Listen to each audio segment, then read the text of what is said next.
They never taught you this in school. The only successful slave revolt in history didn't begin with guns. It began in a forest, at night, with blood. Before Haiti was a nation, before slavery collapsed there.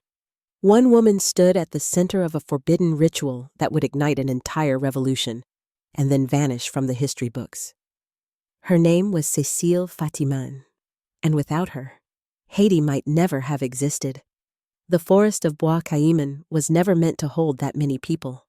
It lay on the northern plains of Saint-Domingue, dense and overgrown, a place avoided even by seasoned hunters.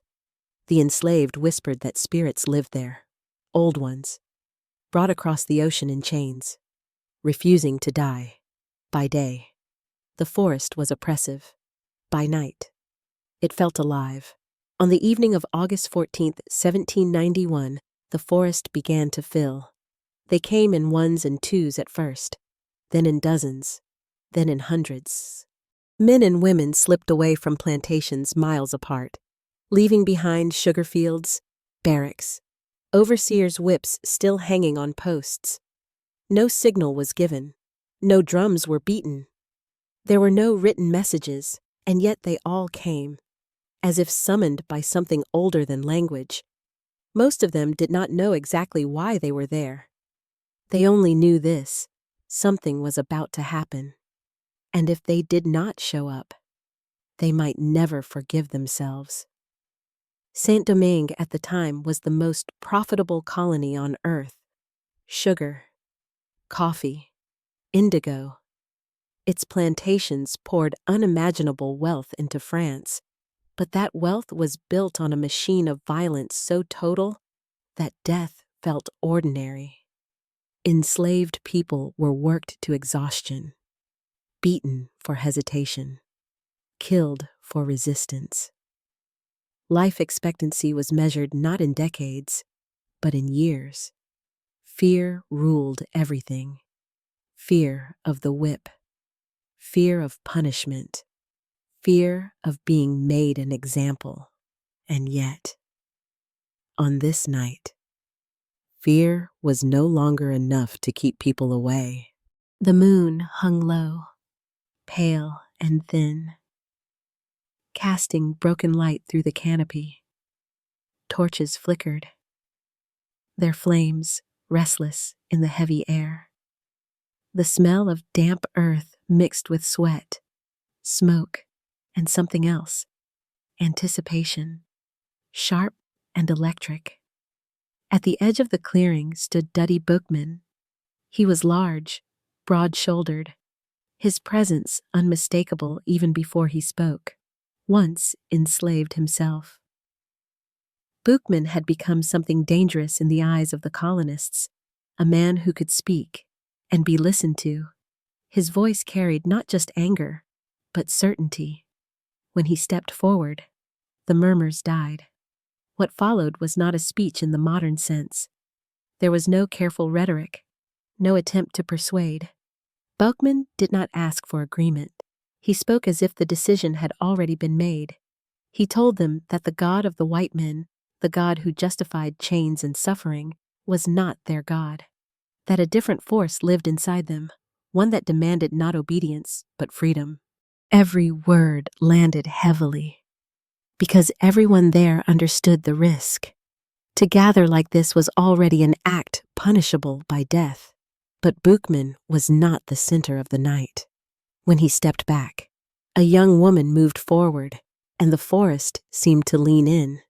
Her name was Cécile Fatiman. She was barely 20 years old. She did not look like a leader in the way power usually announces itself. She carried no weapon. She wore no symbol of rank. And yet, from the moment she entered the circle of torchlight, attention fixed on her completely. She was tall, with long hair falling loose over her shoulders. Her skin was lighter than most, her features striking, but it was her eyes that unsettled people. Light-colored, sharp, reflective, as if they were looking not at the crowd, but through it. Cécile was a mambo, a Vodou priestess, among the enslaved. That meant far more than ritual. A mambo was a healer, a guide, a keeper of memory, someone who could speak to the spirits when words failed, who carried knowledge that could not be written down without being destroyed. She began to move, at first, slowly. Her feet traced deliberate patterns in the dirt. Then the rhythm changed. Her movements grew sharper, more urgent, her breathing heavy, uneven. The drumming, soft at first, grew louder, faster, echoing through the trees. Those closest to her felt it before they understood it. Cécile was no longer entirely herself. Later accounts would say she was possessed by Erzuli, the Vodou spirit of love, grief, and fierce protection. Whatever the explanation. Something shifted. Her voice changed. Her posture hardened. She danced not for the crowd, but for something unseen. Then the animal was brought forward. A Creole pig, struggling, squealing, its fear cutting through the night. Cécile took the blade without hesitation. When she cut its throat, the sound was sudden and final. Blood spilled onto the ground, dark, steaming, real. It was smeared onto foreheads. Some would later say it was drunk. Others denied this. The details blurred with time. But the meaning did not. This was an oath, not to victory, not to survival, but to rebellion. Regardless of the cost, in that clearing, beneath the trees of Bois Caïman, thousands of enslaved people crossed a line they could never step back over. Whatever happened next, death, freedom, or something worse, they had chosen it. The forest did not erupt in cheers. There was no celebration, only silence. And in that silence, the future of Saint-Domingue cracked open. Within days, the plantations would burn. Within months, the colony would collapse. And within years, the world would witness something it had never seen before. But on that night, none of them could know how far the fire would spread. They only knew that history had just been invited into the forest, and it had answered. No one left Bois Caïman the way they had arrived. When the ritual ended, the fire was allowed to die down naturally. No command was given to disperse. No plan was announced aloud. And yet, people began to drift back into the forest in silence, each group disappearing into the darkness from which they had come. There was no cheering, no raised fists, no cries of victory. What bound them now was not excitement, but gravity. Every man and woman who stepped away from that clearing understood the same brutal truth. If the colonists discovered what had happened here, death would be immediate, not trial, not negotiation, erasure. As they walked back toward their plantations, the world looked the same fields, the same overseers' houses, the same whips coiled and waiting. But something inside them had shifted. A line had been crossed, not with weapons, but with belief, and belief was far more dangerous. That night, Duddy Boukman did not give orders. He did not assign targets. He did not outline a strategy. His role was not that of a general, not yet. Instead, he had done something more volatile. He had spoken permission into existence for generations. Resistance had been individual and desperate. Runaways hunted down. Rebels tortured publicly. Revolts crushed before they spread. Fear had been engineered to isolate, to convince each enslaved person that they were alone. Bois Caïman shattered that illusion by morning. Whispers were already moving faster than soldiers ever could. From plantation to plantation, from cane fields to coffee estates, the message traveled without ink or paper. It has begun. Overseers sensed it before they understood it. Eyes lingered too long. Movements slowed. Conversations stopped when white men approached. Tools were gripped more tightly. Silence grew heavier. The colony had always been tense, but now it was brittle. Cécile Fatiman returned to her life as if nothing had changed. That, perhaps, was the most unsettling part. She did not declare herself a leader. She did not appear again in public ceremonies. To the outside world, she was simply another enslaved woman, moving through the routines expected of her, but among the enslaved. Her name had changed weight. She was no longer just a mambo. She was the woman who had stood between the living and the spirits and asked the question no one had dared to ask aloud. What if we refuse? In the days that followed, the violence did not begin everywhere at once. It started unevenly, unpredictably. A plantation burned in the north. A manager disappeared. A family of colonists was found dead in their home. Then another, and another, within a week. Hundreds of plantations were in open revolt. The French authorities were stunned, not because of the violence itself, but because of its coordination. This was not chaos. This was not panic. It was systematic destruction, carried out by people who knew the land intimately and had nothing left to lose. They searched for a mastermind. They blamed Boukman first, and not without reason. He was captured and executed publicly. His head displayed as a warning. The message was clear. This is what happens to rebels. But the rebellion did not slow. If anything, it accelerated. Because Bois Caïman had never been about a single man. It had been about a moment when thousands of people realized they were no longer waiting for permission from the world to change it. Cécile Fatiman remained alive and invisible. That invisibility protected her, but it also erased her from official records. Colonial documents tracked battles, casualties, property losses. They named male commanders. They cataloged damage. They did not know how to record a woman whose power had already done its work before the first gun was fired. By the end of August 1791, Saint-Domingue was no longer under full French control. Entire regions had fallen to the rebels. Tens of thousands of enslaved people had taken up arms, many led by figures who would soon become legendary. Jean-François Papillon, Georges Biassou, and, eventually, Toussaint Louverture.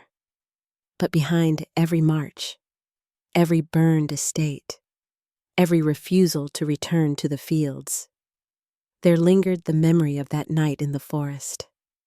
The blood, the oath, the silence afterward, and Cécile Fatiman, young, unnamed in reports, absent from proclamations, stood at the strange center of it all.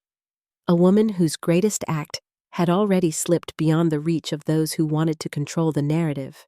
History would remember the generals, but the revolution had begun somewhere else entirely. It had begun when fear lost its grip, and belief took its place. When dawn broke over Saint-Domingue, the world looked unchanged. The sugarcane still rustled in the morning breeze. Smoke rose from kitchen fires. Overseers counted bodies. Tools, hours. The machinery of slavery continued to grind forward, unaware that its foundations had already fractured, but something unseen had shifted. For the enslaved, the night at Bois Caïman did not fade with daylight. It followed them into the fields, into the barracks, into their silence. They spoke of it only in fragments, glances held too long, gestures cut short, names whispered after dark. And at the center of those whispers was Cécile Fatiman. Not as a commander, not as a politician, but as a presence that could not be dismissed. To the colonists, she barely existed. French records from the early days of the uprising obsessively catalogued losses, burned estates, murdered planters, missing inventory. They named male leaders, traced troop movements, speculated endlessly about foreign conspiracies. What they could not account for, what did not fit their understanding of power, was a young woman whose influence had already done its work before the first plantation caught fire. That omission was not accidental. Colonial authority relied on classification: master and slave, white and black, man and woman, ruler and subject. Cécile Fatiman sat uncomfortably outside those categories. She was enslaved, yet commanded reverence, a woman, yet central to rebellion, a religious figure, yet dangerously political. So she was ignored among the enslaved. However, memory functioned differently. Cécile's role was not repeated loudly or publicly. It was preserved through ritual, through Vodou practice, through stories told carefully, often without her full name, not out of forgetfulness, but protection. Those who understood what she had done also understood what would happen if she were too visible. Vodou itself was already criminalized, labeled superstition at best and sedition at worst. A mambo who had presided over a mass oath of rebellion would not have survived long under colonial scrutiny. And so Cécile faded deliberately into the background. This was not retreat. It was strategy. The revolution that followed was loud, brutal, chaotic, impossible to ignore. Battles raged across the island. European powers intervened. Leaders rose and fell. But the spiritual backbone of the uprising remained largely unseen, carried quietly by those who knew how fragile revolutions truly were. Cécile continued to serve as a mambo. She healed the wounded when no doctors would. She interpreted dreams when people feared what they might mean. She held ceremonies not to incite violence, but to steady those already consumed by it. Revolutions, after all, do not collapse only from defeat. They collapse from exhaustion, betrayal, and despair. Her work was to prevent that. Those close to her would later say that the possession at Bois Caïman marked a turning point not just for the colony, but for Cécile herself. Something had been asked of her that could not be undone. Once a person opens themselves fully to history, once they allow themselves to become a vessel for collective will, they rarely return unchanged. She was no longer just living her own life. She was carrying the weight of a moment that thousands of others would die for. As the months passed, the rebellion spread beyond anything envisioned that night in the forest. Saint-Domingue descended into a war that would last more than a decade, drawing in France, Britain, and Spain. What had begun as an uprising of the enslaved became a struggle over sovereignty, race, and the very definition of freedom. And still, Cécile Fatiman remained largely absent from official narratives. This absence would harden into erasure. Later, historians would debate her origins, whether she was born in Africa or on the island, whether she was of mixed ancestry, whether her name even recorded her true identity. Speculation multiplied precisely because documentation did not. But absence in the archive does not equal absence in reality. For those who lived through the early days of the revolution, the memory of Bois Caïman never lost its clarity. They remembered the fear, the silence, the blood on their skin, and the young woman who stood unflinching at the center of it, asking the spirits for courage when no one else would. History prefers heroes it can easily categorize: generals with titles, presidents with proclamations, men whose power mirrors existing structures. Cécile Fatiman offered something far more unsettling. She demonstrated that before armies march, before flags are raised, before declarations are written, revolutions begin in belief, and belief often arrives through voices history chooses not to record. By the time the world would finally take notice of Haiti, by the time the impossible happened and a nation of former slaves declared independence. The moment that made it all possible was already receding into myth. But myth does not mean false. Sometimes it is simply the truth that survived in the only way it could, and at its heart stood a woman whose greatest act was never meant to be remembered, only to be felt. No one recorded the exact moment Cécile Fatiman was born. There was no certificate, no parish record carefully preserved in ink for enslaved children in Saint-Domingue. Birth was not an event worth documenting. It was simply the arrival of new labor, another body to be counted, worked, and eventually discarded. What historians can say, cautiously, is that she was likely born around 1771 on the island of Hispaniola, in the French colony of Saint-Domingue. That alone places her within a world designed to erase individuality from the very beginning, yet from an early age. Cécile did not disappear the way the system intended. Those who later spoke of her described a child who watched more than she spoke, who listened not only to people, but to silences. She moved differently, carefully, deliberately, as if aware that attention could be dangerous, but invisibility could be deadly in its own way. There were rumors even then. Some said her mother had been born in Africa, carrying fragments of old gods across the Atlantic in her memory. Others whispered that Cécile's lighter complexion and striking green eyes meant she was of mixed ancestry, the result of a relationship that could never be named without violence.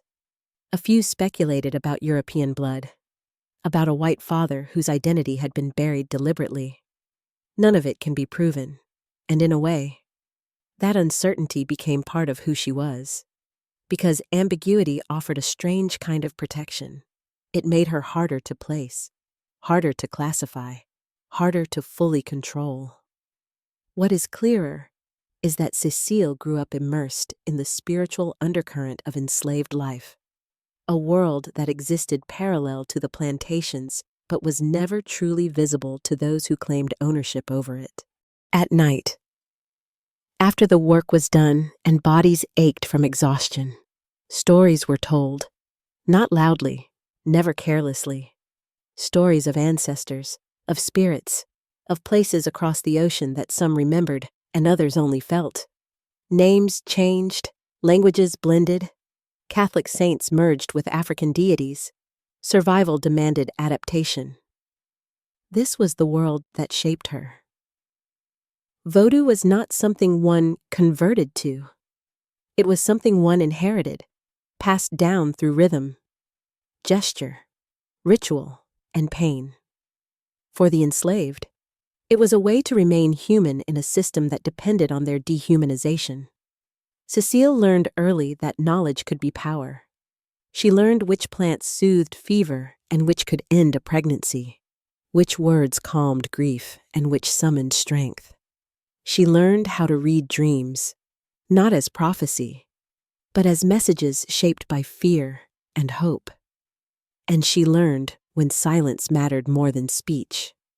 Those who trained her as a mambo did so quietly.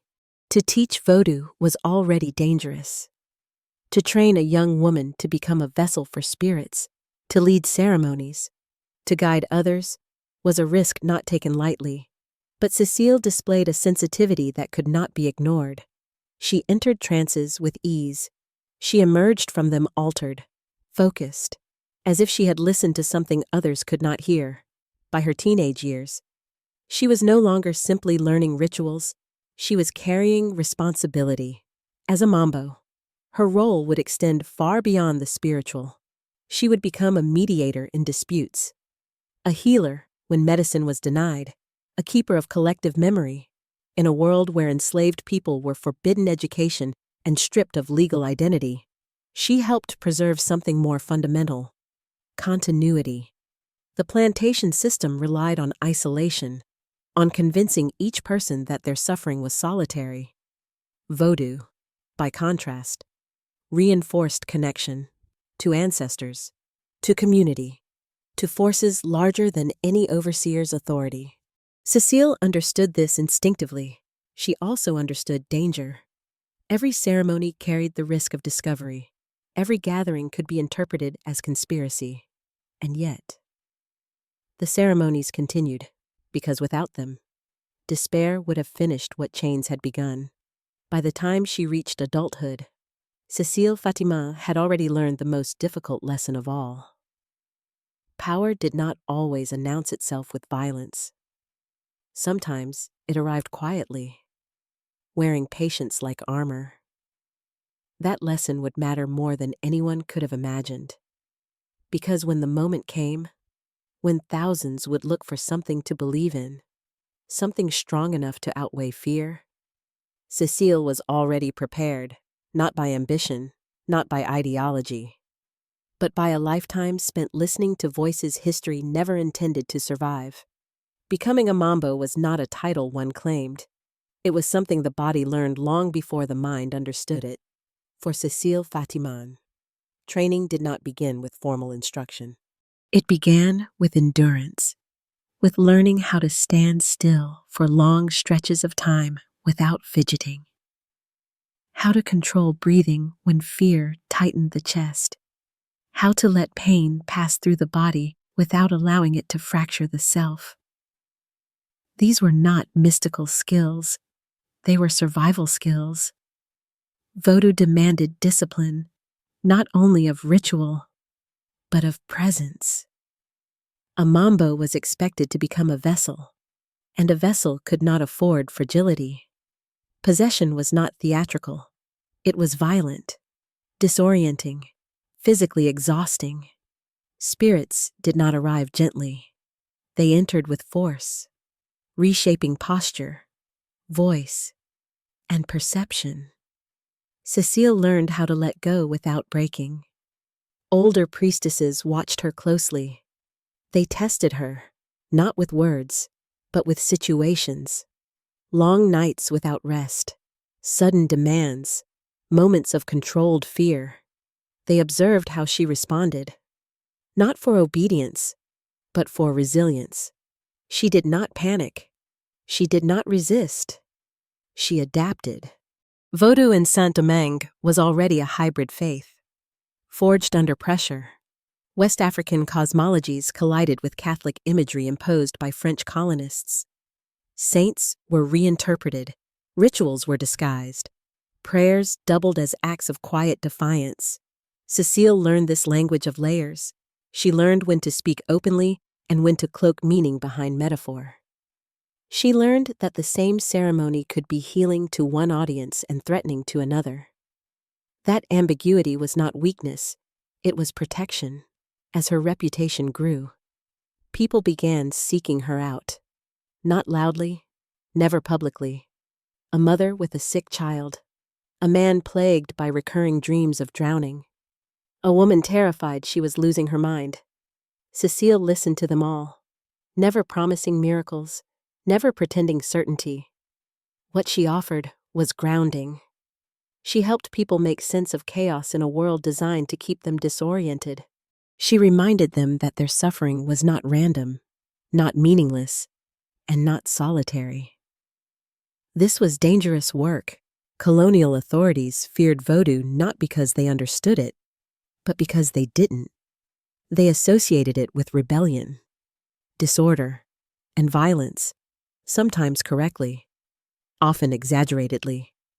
Any enslaved person known to hold spiritual authority was automatically suspect. Cécile understood that visibility was a liability.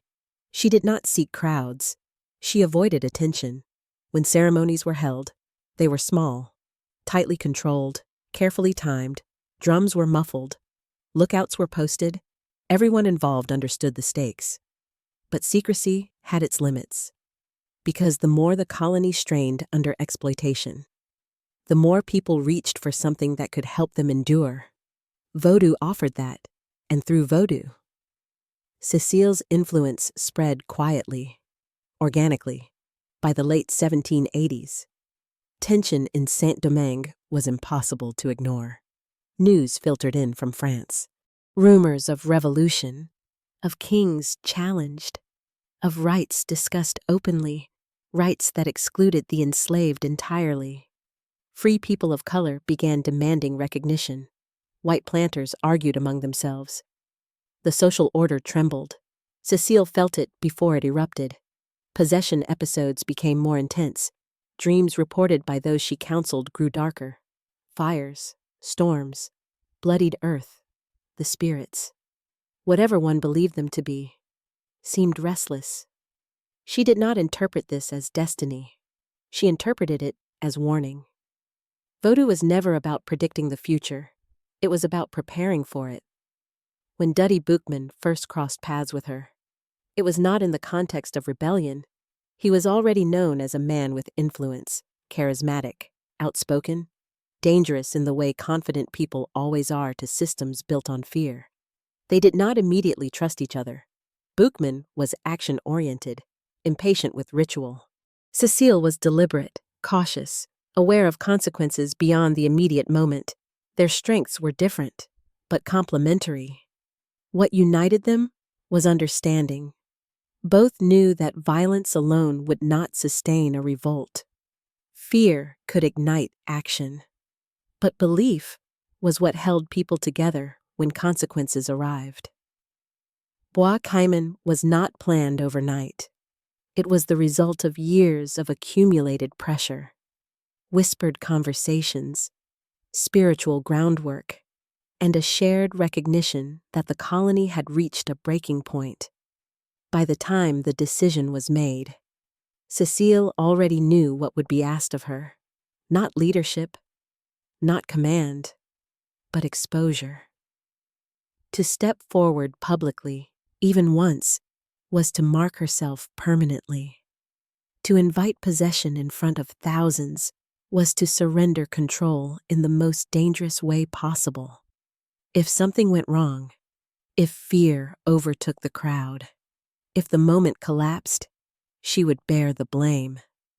She accepted anyway, because her entire training had led to that understanding, that sometimes the most powerful act is not survival, but surrender, not to authority, but to collective will. On the night of Bois Caïman, when she stepped into the torchlight, she did so knowing there would be no return to anonymity. What she could not know was how thoroughly history would later take advantage of her disappearance. Revolution does not pause for personal lives. It consumes them. As Saint-Domingue descended further into chaos, relationships were forged not through romance, but through proximity to danger. Trust was built quickly, often under fire, and just as quickly tested by shifting alliances and sudden loss. It was during this volatile period that Cécile Fatiman married Jean-Louis Pierrot. Pierrot was older, nearly a decade her senior, and already marked by the war that was tearing the colony apart. Born in December 1761, he had risen from enslavement to become a disciplined, formidable military figure within the rebellion, where Cécile carried spiritual authority. Pierrot embodied structure and command. Their union was not symbolic, but strategic in the quiet, unspoken sense common to wartime marriages. Together, they occupied two intersecting worlds of the revolution, the battlefield and the unseen realm that sustained it. Pierrot moved with troops. He planned attacks, defended territory, negotiated fragile alliances. His life became a series of calculated risks, victories measured against mounting losses. As the rebellion expanded, so did his responsibility and his visibility. Cécile's role remained deliberately obscured. She did not follow him into battle camps as a spectacle. She did not present herself as a political figure. Instead, she moved along the margins, tending to the aftermath of war rather than its execution. She cared for the wounded, comforted the grieving, and performed rituals meant not to glorify violence, but to help people endure it. War does not only break bodies, it fractures belief. The Haitian Revolution was unlike any conflict the world had seen. It was not simply a struggle for independence. It was an existential threat to the entire Atlantic slave system. Every victory by the rebels sent shockwaves across empires. Every defeat intensified retaliation. The brutality escalated on all sides. Massacres followed counter-massacres. Entire families were wiped out. Villages burned repeatedly, changing hands so often that no one remembered who had lived there first. Disease spread. Hunger followed. Through it all, Cécile witnessed something few histories fully confront. Freedom was not clean. It demanded terrible choices. It forced people to become capable of acts they would once have sworn impossible. And it left scars no declaration of independence could erase. As Pierrot advanced in rank, Cécile became increasingly isolated, not physically, but narratively. The revolution's story began to narrow its focus. Foreign observers, chroniclers, and later historians searched for recognizable patterns. Generals, presidents, decisive battles. They wanted a hierarchy they could understand. A mambo did not fit. A woman whose influence could not be quantified did not fit. So she was sidelined, not violently, but effectively. Their marriage endured years of uncertainty, together. They had children, Marie-Louise Amelia and Pierrot Alexis, born into a nation still fighting for its right to exist. Parenthood during revolution was not a sanctuary. It was another vulnerability. Every decision carried the weight of survival not just for oneself, but for the next generation. When independence finally came in 1804, it did not bring peace. Haiti was free, but fractured. Power struggles erupted almost immediately. Former allies turned rivals. Leaders who had once fought side by side now governed competing visions of the future. The country split, reassembled, and split again. Jean-Louis Pierrot continued to serve within this unstable political landscape, eventually rising to become president of the Republic of Haiti in 1845, decades after Bois Caïman. For a brief moment, Cécile Fatiman occupied a position history could not ignore, First Lady of Haiti, and yet, even then, she remained a shadowed figure. No grand portraits survive, no detailed accounts of her influence at court, no speeches preserved. The woman who had once stood at the birthplace of the revolution now lived within its institutions, quietly, cautiously, as if fully aware of how easily power could turn against its origins. Their marriage did not last. They divorced later in life. Another detail recorded without explanation. Stripped of context.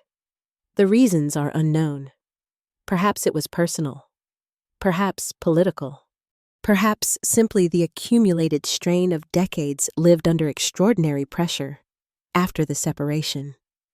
Cécile withdrew almost entirely from public life. This withdrawal would become permanent. Legends began to grow in the absence of facts. Some claimed she lived to the astonishing age of 112, dying in 1883. Others questioned whether she truly survived that long. As with much of her life, certainty dissolved into rumor. What remained was influence without documentation. Cécile Fatiman had helped ignite a revolution, endured its violence, survived its aftermath, and then stepped aside, leaving behind a nation that remembered her only indirectly. Through ritual, through oral history, through fragments history deemed inconvenient. She did not die on a battlefield. She did not rule a state. She did not leave behind a manifesto. What she left behind was far more unsettling. She proved that revolutions are not born solely from strategy or force, but from moments when belief becomes stronger than fear. And once that happens, history can never fully control the story again. Long before the first shots of the revolution were fired, Vodou had already declared war on the logic of slavery. Not openly, not with weapons, but with memory, to the French colonists of Saint-Domingue. Vodou was dismissed as superstition, primitive, irrational, something to be feared but never truly understood. That misunderstanding was fatal, because Vodou was not merely a religion, it was an archive, a language, a system for preserving identity under conditions designed to erase it for the enslaved. Vodou carried what the plantation system could not confiscate: continuity. Every ritual held in secret, every drum rhythm muted to avoid detection, every prayer whispered after dark was an act of resistance. Not rebellion in the military sense, but refusal. Refusal to forget where they came from. Refusal to accept the version of reality imposed upon them. Cécile Fatiman understood this better than most. As a mambo, she did not teach Vodou as doctrine, she transmitted it as experience. Vodou lived in the body before it lived in words, through movement, breath, possession, and shared rhythm. It reminded people that they were more than labor units, more than commodities. That reminder alone was dangerous. The colonial order relied on spiritual domination as much as physical control. Catholicism was imposed not simply to save souls, but to justify hierarchy. God, as presented by the colonists, sanctioned slavery. Obedience was framed as divine duty. Suffering was reframed as moral discipline. Vodou rejected this entirely. Its spirits, the LWA, did not speak the language of submission. They embodied contradiction, love and rage, beauty and violence, tenderness and vengeance. They demanded recognition, not obedience, relationship, not hierarchy. To believe in Vodou was to believe that power did not flow in only one direction. This belief spread quietly across Saint-Domingue, threading its way through cane fields, kitchens, and barracks. It was carried by women more often than men, not because men were excluded, but because women were less visible to colonial surveillance. That invisibility became an advantage. Cécile was part of this invisible network. She did not operate alone. No mambo ever did. Vodou functioned collectively, with knowledge distributed across many individuals. This decentralization made it resilient. There was no single leader to arrest, no sacred text to destroy, and that terrified the colonists. By the late 18th century, colonial authorities increasingly associated Vodou gatherings with conspiracy. Laws were passed restricting nighttime assemblies, drumming was banned, punishments for suspected ritual leaders intensified. Yet the ceremonies continued. They adapted. Rituals were disguised as Catholic observances. Saints stood in for spirits. Hymns masked invocations. The surface complied while the core resisted. Cécile mastered this duality. She learned how to speak in ways that revealed nothing to the wrong audience and everything to the right one. How to conduct ceremonies that appeared harmless but reinforced solidarity. How to guide possession without spectacle. Vodou was not about chaos. It was about cohesion. That cohesion would become critical as the revolution unfolded. Armies can be broken, leaders can be killed, but belief, shared, internalized belief, is far harder to extinguish. At Bois Caïman, Vodou crossed a threshold. What had long functioned as a survival mechanism transformed into a mobilizing force. The ceremony did not invent rebellion, but it gave it legitimacy. It framed revolt not as desperation, but as moral necessity. To rise up was no longer simply an act of rage. It was an act of alignment with ancestors, with spirits, with a cosmic sense of justice that rejected enslavement outright. For many, this mattered more than strategy. Cécile Fatiman did not instruct people to kill. She did not preach ideology. She facilitated a moment where thousands realized they were not alone, not spiritually, not emotionally, not historically. That realization was explosive. In the years that followed, as the revolution expanded and grew increasingly militarized, Vodou continued to operate beneath the surface. Ceremonies were held before battles. Possession guided decisions. Rituals mourned the dead when no formal burial was possible, to outside observers. This was invisible, or dismissed as superstition. But for those within the revolution, it was infrastructure. When French, British, and Spanish forces attempted to crush the uprising, they underestimated this entirely. They saw only bodies and weapons. They did not see the belief system binding those bodies together. Cécile's role during this period was not to lead armies, but to sustain meaning, and meaning, once internalized, proved more durable than any colonial regime. By the time the world began to grasp the magnitude of what was happening in Saint-Domingue, the foundation had already been laid, not by generals or politicians alone, but by women, rituals, and gods the empire had refused to take seriously. History would later celebrate victory. It would catalog battles and treaties, but it would struggle to account for the force that made those victories possible. Because that force did not march in formation. It moved through bodies, through belief, through nights lit by fire and drums, where fear was transformed into resolve. And at the heart of it, quiet, deliberate, and largely unseen, stood Cécile Fatiman, guarding the spiritual core of a revolution that would change the world. Once unleashed, the revolution could no longer be guided solely by ritual or belief. It began to move faster than anyone, spiritual leaders included, could fully contain. By the mid-1790s, Saint-Domingue had become the most violent theater in the Atlantic world. What started as a coordinated uprising of the enslaved had evolved into a multi-layered war involving France, Britain, Spain, free people of color, former slaves, and rival black commanders with competing visions of the future. The island burned repeatedly, changing hands again and again. This was the moment when revolutions stopped being sacred and started becoming political.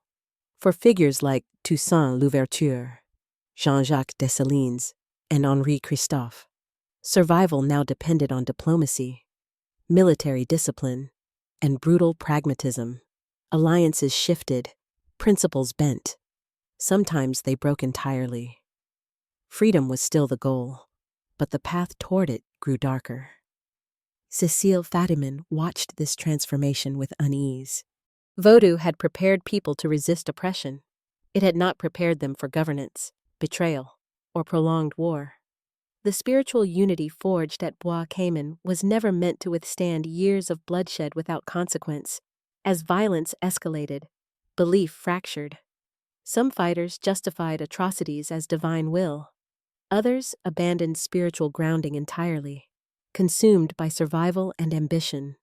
Cécile did not oppose the revolution, but she recognized its danger. She saw how easily liberation could reproduce the same hierarchies it sought to destroy. How power, once concentrated, began to demand obedience rather than solidarity. How leaders who had once spoken in the language of collective freedom now spoke in the language of command. This was not unique to Haiti.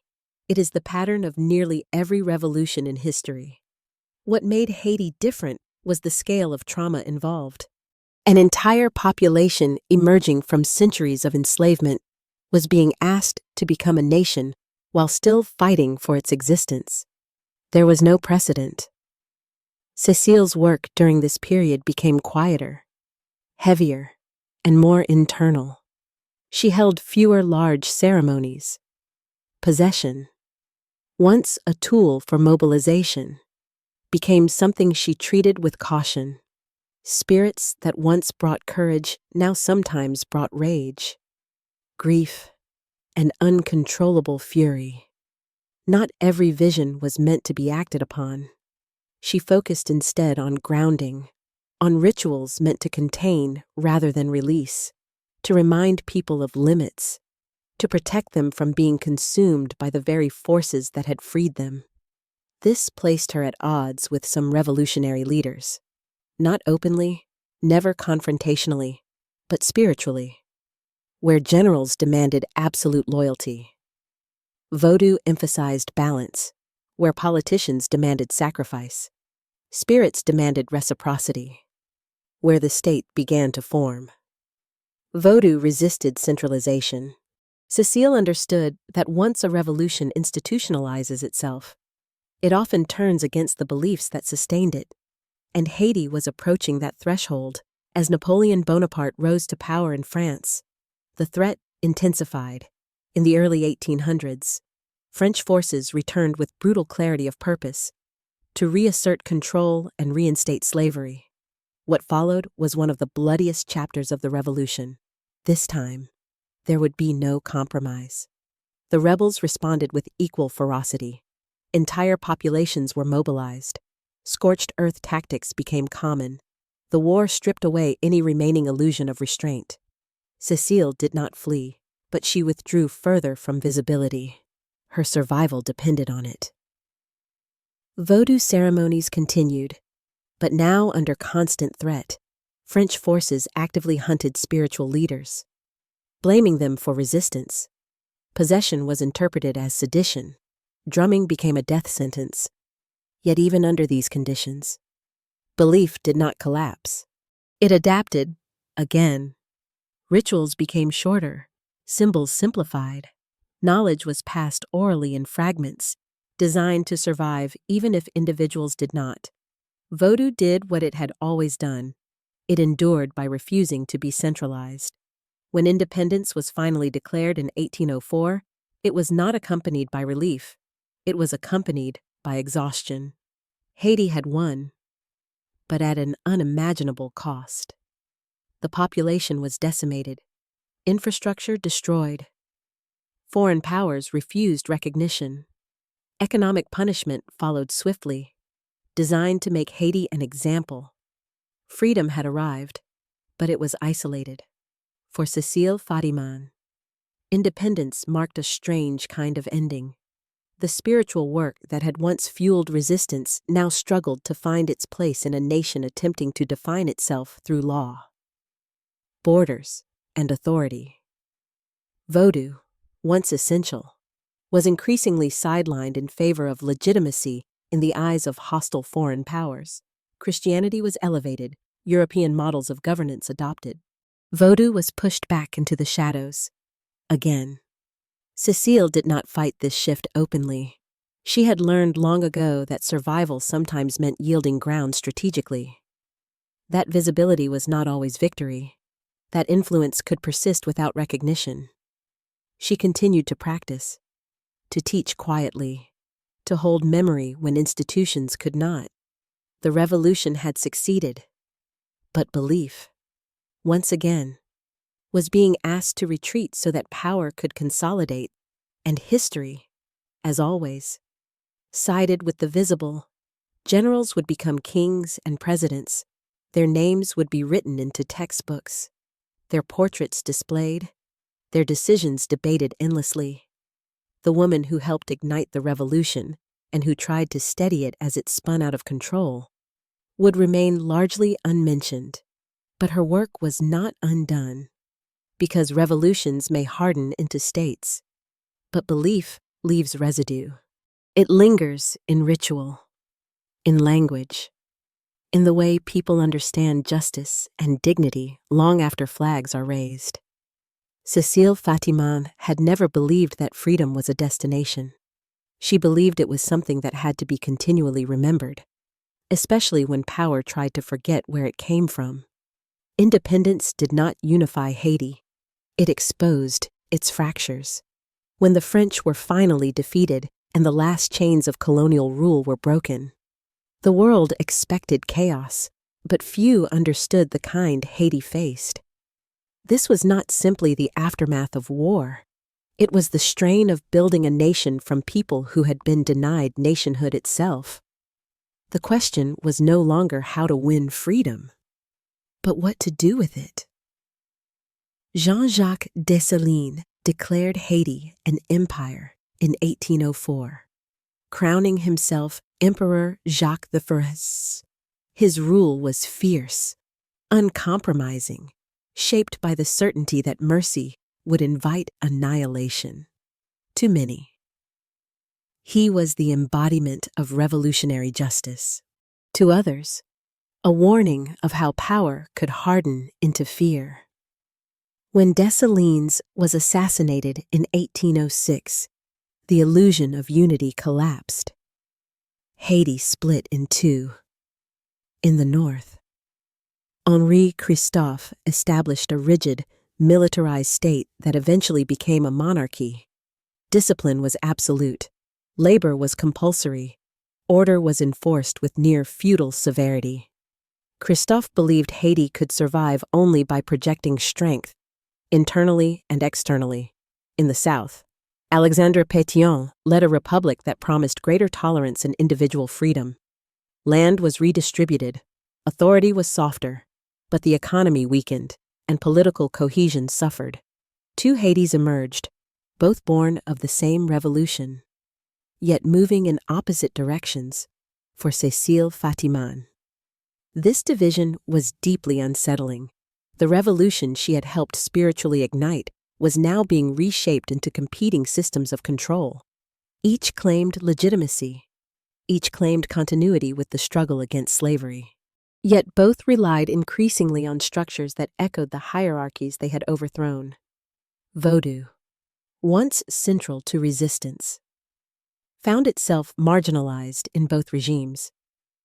Christophe viewed it as disorderly, incompatible with the disciplined state he sought to impose. Pétion tolerated it more, but still prioritized European models of governance to secure foreign legitimacy in both cases. Vodou was pushed further into the private sphere, allowed to exist, but not to lead. Cécile understood what was happening. The revolution had succeeded militarily, but spiritually. It was being contained. She did not protest publicly. She had never been a public figure in that way. Instead, she watched as belief was slowly separated from power, as rituals were stripped of political meaning and reframed as cultural relics rather than foundational forces.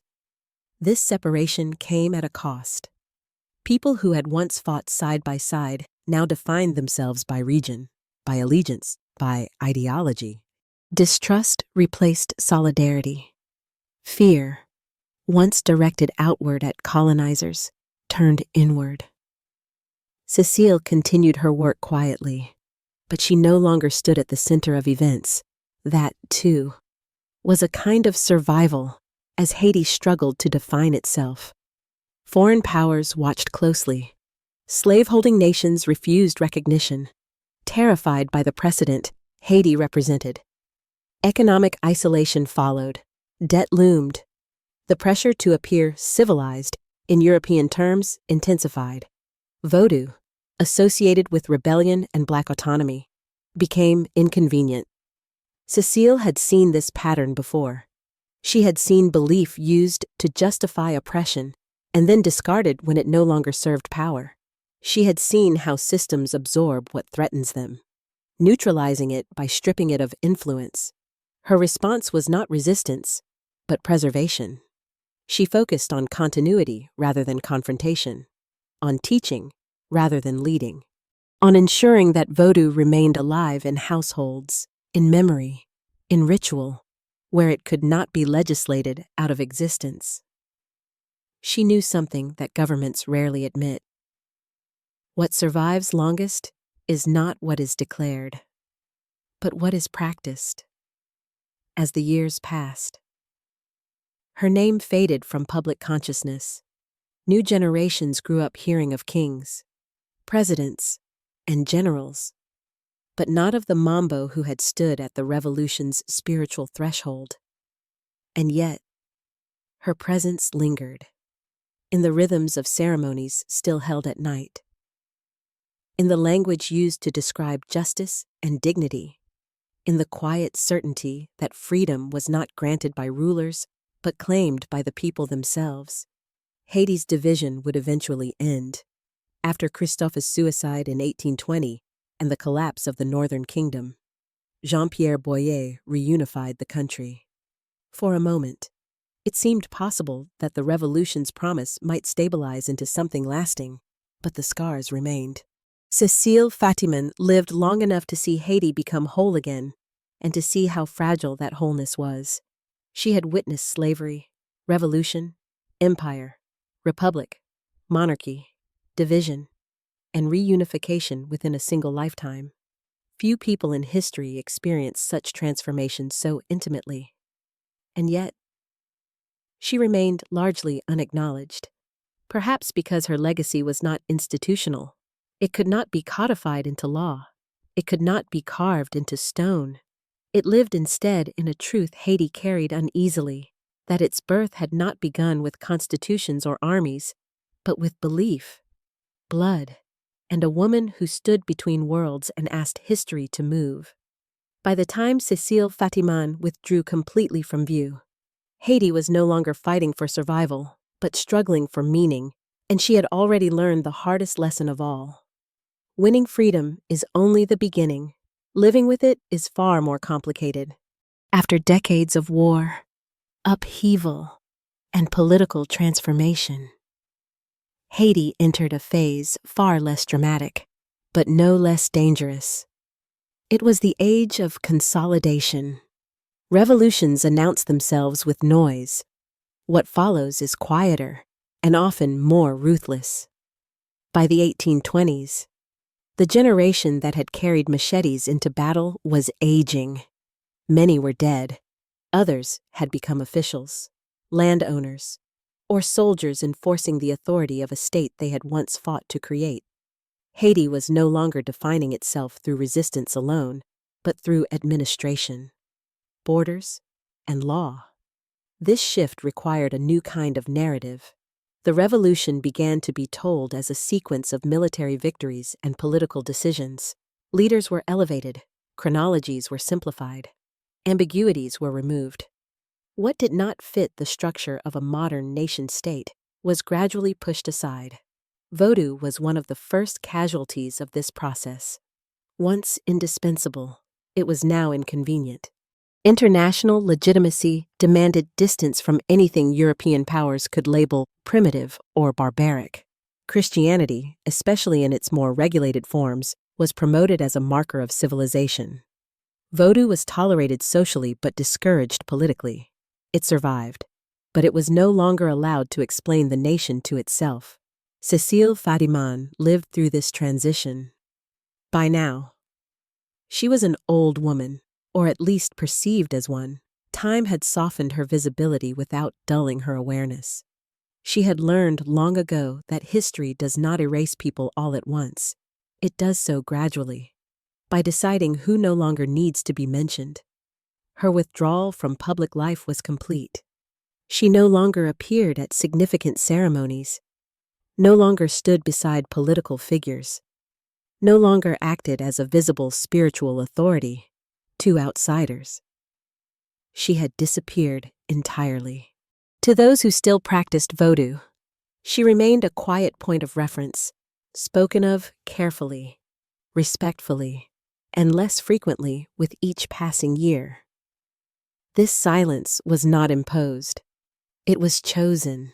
Cécile understood that survival sometimes meant becoming unremarkable, that the most effective way to preserve dangerous knowledge was to let it seem ordinary.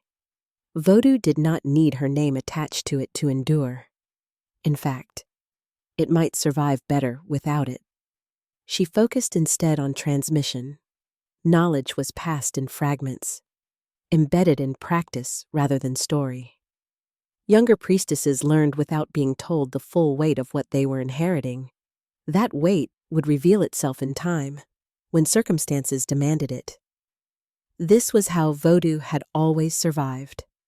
Outside this spiritual continuity, Haiti struggled. Economic isolation tightened. The indemnity forced upon Haiti by France, a crushing financial punishment for daring to exist, drained resources for generations. The promise of independence soured into austerity. The population endured hardship, not unlike the deprivation they had hoped to escape. Disillusionment set in. For many, the revolution began to feel distant, mythic, something that belonged to the past rather than a force shaping the present. The younger generation knew they were free, but freedom arrived accompanied by poverty, instability, and international hostility.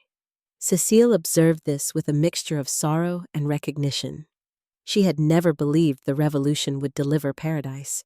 She had known, perhaps instinctively, that freedom removes chains, not consequences, that trauma does not vanish with victory. That memory can be as heavy as bondage if not tended to carefully. This was where Vodou still mattered, not as rebellion, not as spectacle, but as a language for survival when ideals falter. In quiet ceremonies, people processed grief that had no official acknowledgement. They mourned ancestors whose sacrifices had become abstract. They remembered that suffering had meaning, not because it was righteous, but because it had been shared. Cécile's presence in these moments was subtle. She did not dominate. She did not instruct loudly. She listened. She corrected gently. She intervened only when imbalance threatened to fracture what little stability remained. Her authority now came not from what she had done, but from what she had endured. Few people alive had witnessed so much transformation. Fewer still had remained rooted through it all without seeking power in return. That restraint earned her a kind of reverence that could not be declared. History had already begun forgetting her, but memory had not. And in Haiti, memory has always lived somewhere other than books. As the nation moved forward, unevenly, painfully, it carried within it traces of a woman who had once stood at the edge of the possible and invited history to cross. She did not follow history afterward. She let it go on without her. By the time Haiti began to resemble a country rather than a battlefield, Cécile Fatiman had already lived several lifetimes. She had been born enslaved, watched an empire burn, seen a nation rise, fracture, reunite, and struggle under the weight of its own survival. Most people are shaped by one era. Cécile had endured many and outlasted nearly all who had stood beside her at the beginning. History, however, does not know what to do with survivors. It prefers martyrs. It prefers fallen heroes. Those who live too long complicate the story. In the 1840s, something unexpected happened. Jean-Louis Pierrot, the man Cécile had married during the Revolution, rose to the highest office in the land. In 1845, he became president of the Republic of Haiti. For a brief moment, Cécile Fatiman occupied a role history could no longer ignore. She was the First Lady of Haiti. And yet, almost nothing is recorded about her during this time. No official portraits, no speeches, no accounts of her influence at court. It is as if the archives themselves hesitated. By then, Cécile was already an anomaly, a former mambo, a woman associated, however indirectly, with Vodou, at a time when Haiti was eager to present itself as orderly, Christian, and politically respectable to a hostile world. She did not fit the image of a modern nation, and she did not attempt to. Those who later speculated about her time as First Lady imagined either quiet dignity or total withdrawal. Both are probably true. Cécile had learned that proximity to power rarely strengthened belief. It often corrupted it.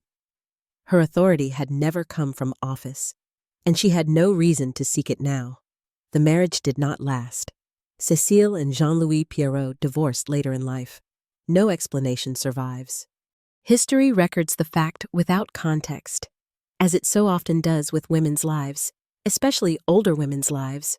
What followed was disappearance, not a dramatic one, not exile, not scandal, just a gradual retreat from the world that had finally learned her name, only to forget it again.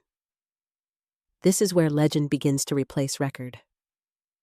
Some accounts claim Cécile Fatiman lived until 1883, reaching the astonishing age of 112. Others dispute this, suggesting exaggeration, confusion, or symbolic inflation. No document conclusively confirms her death date, no grave is universally recognized as hers, but the persistence of the legend matters. In a country where life expectancy had once been measured in years, the idea that a woman could survive more than a century carried meaning beyond biology.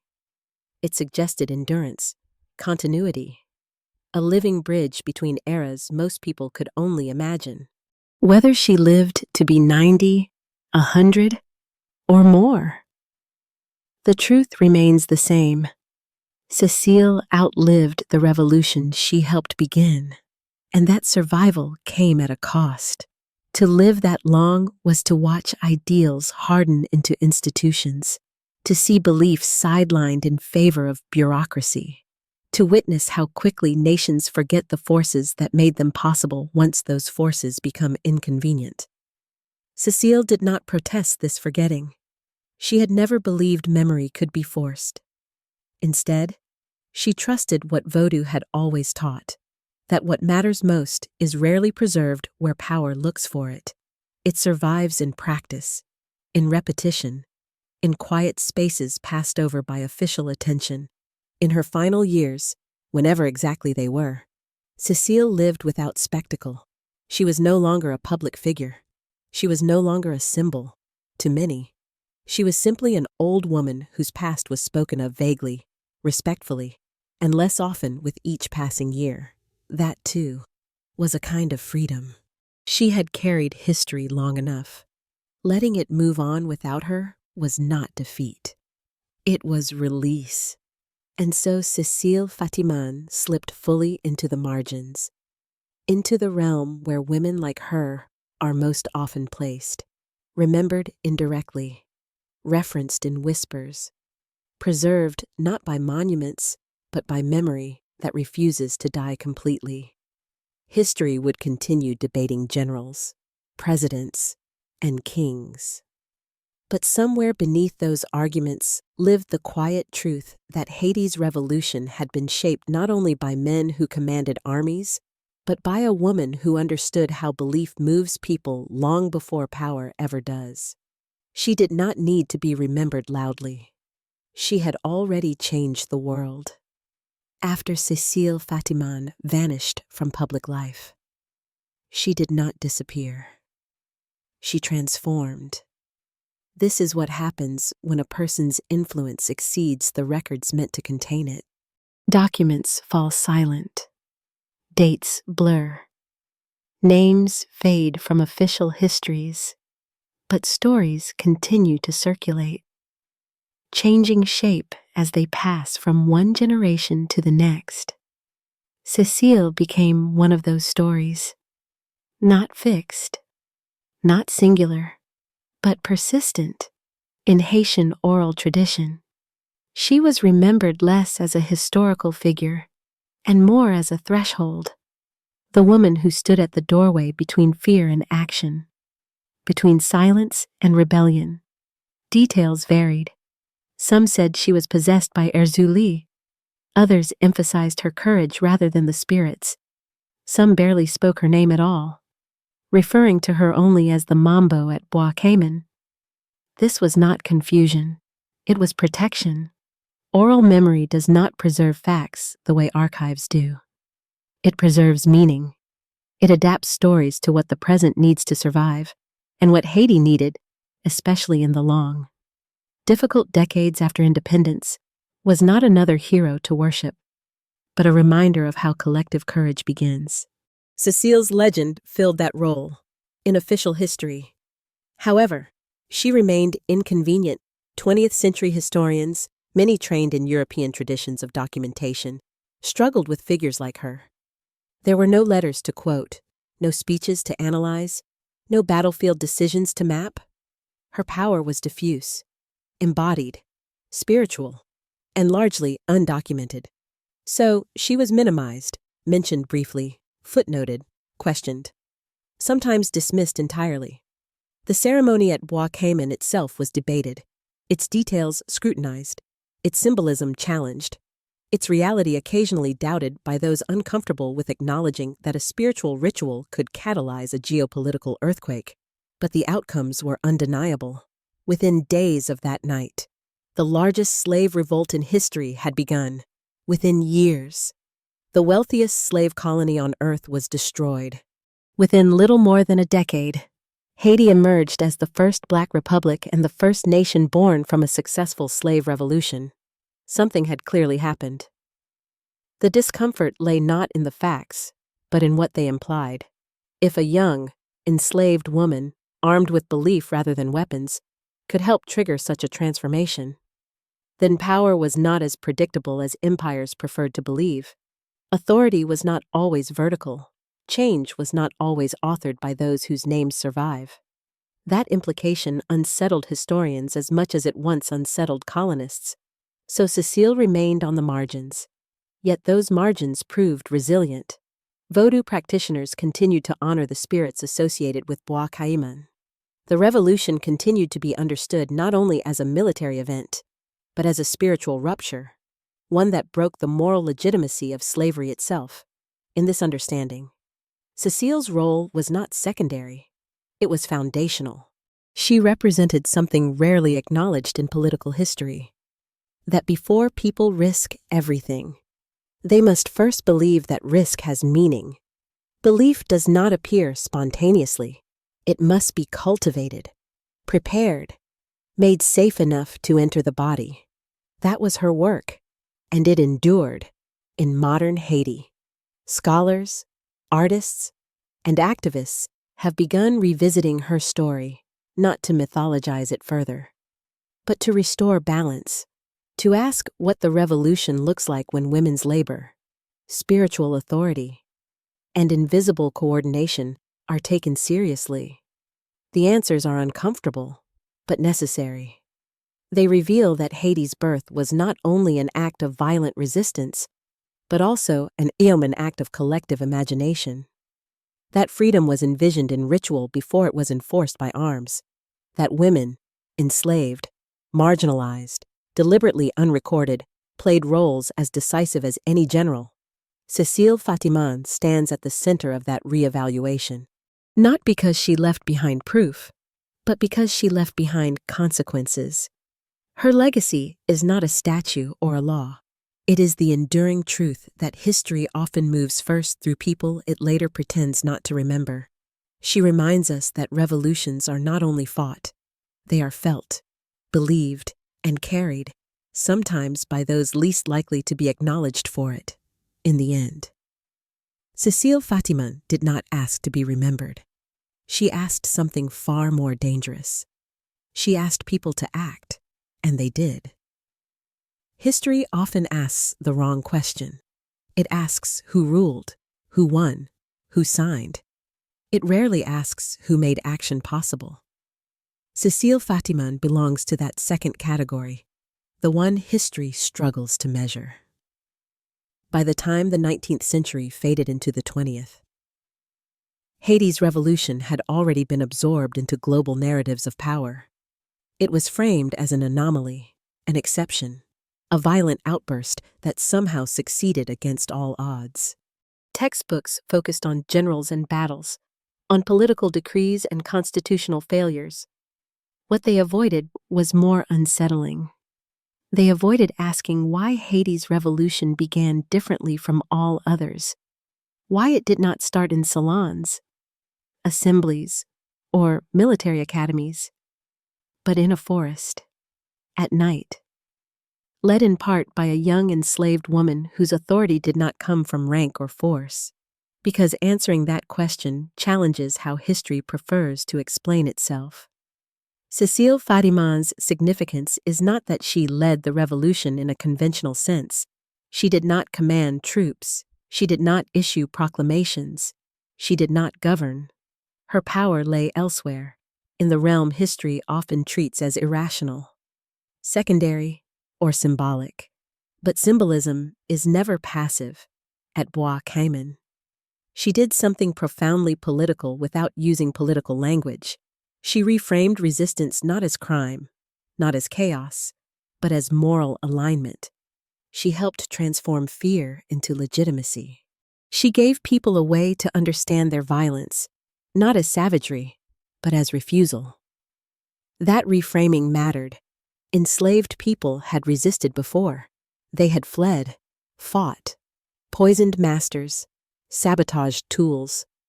What changed in 1791 was not anger, but coordination rooted in belief. Bois Caïman did not invent rebellion. It unified it, and unity is what makes rebellion irreversible. This is why empires fear belief systems more than weapons. Weapons can be taken, leaders can be killed, but belief, once internalized, cannot be confiscated without destroying the people who hold it. Cécile's work operated precisely at that level. She did not promise success.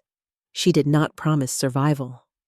What she offered was something more durable, meaning, a reason to act that could survive defeat, loss, and terror. A reason strong enough to justify risk even when outcomes were uncertain. This is why her role was later minimized.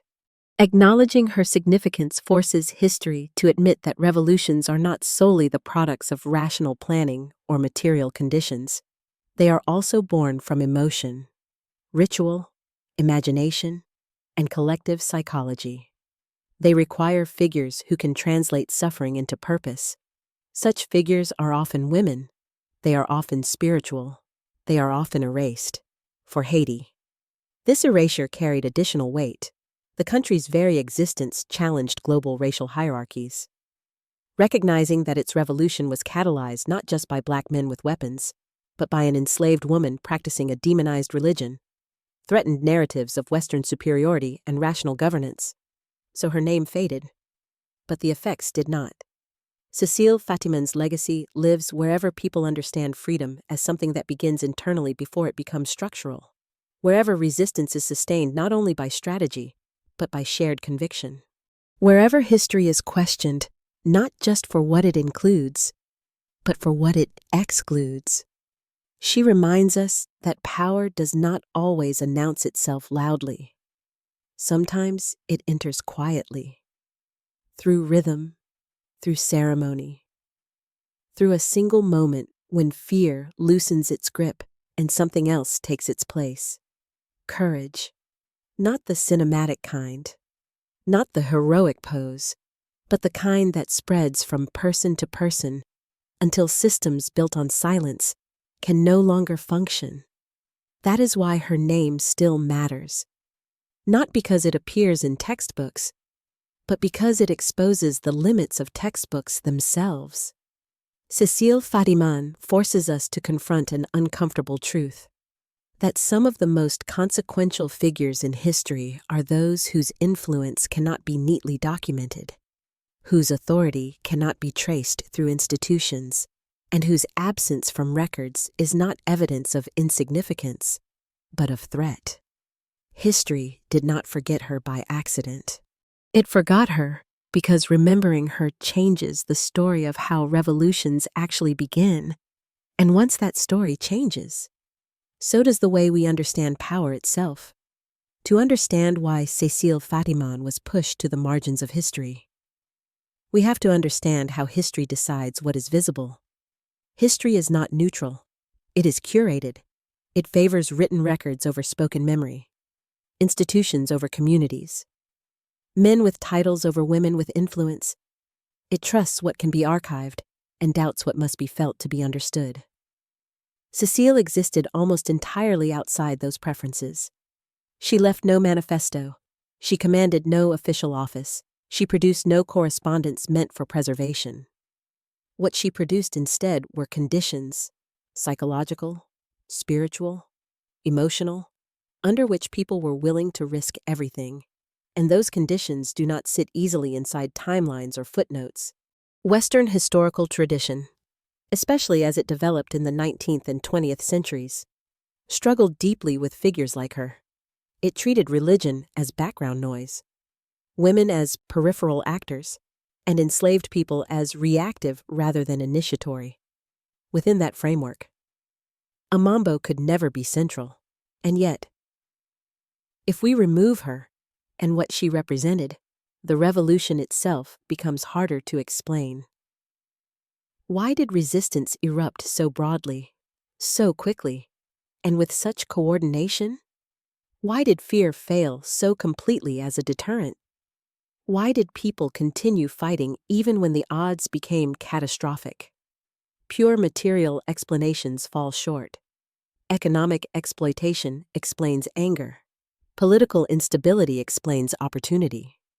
But neither explains commitment. Commitment comes from belief.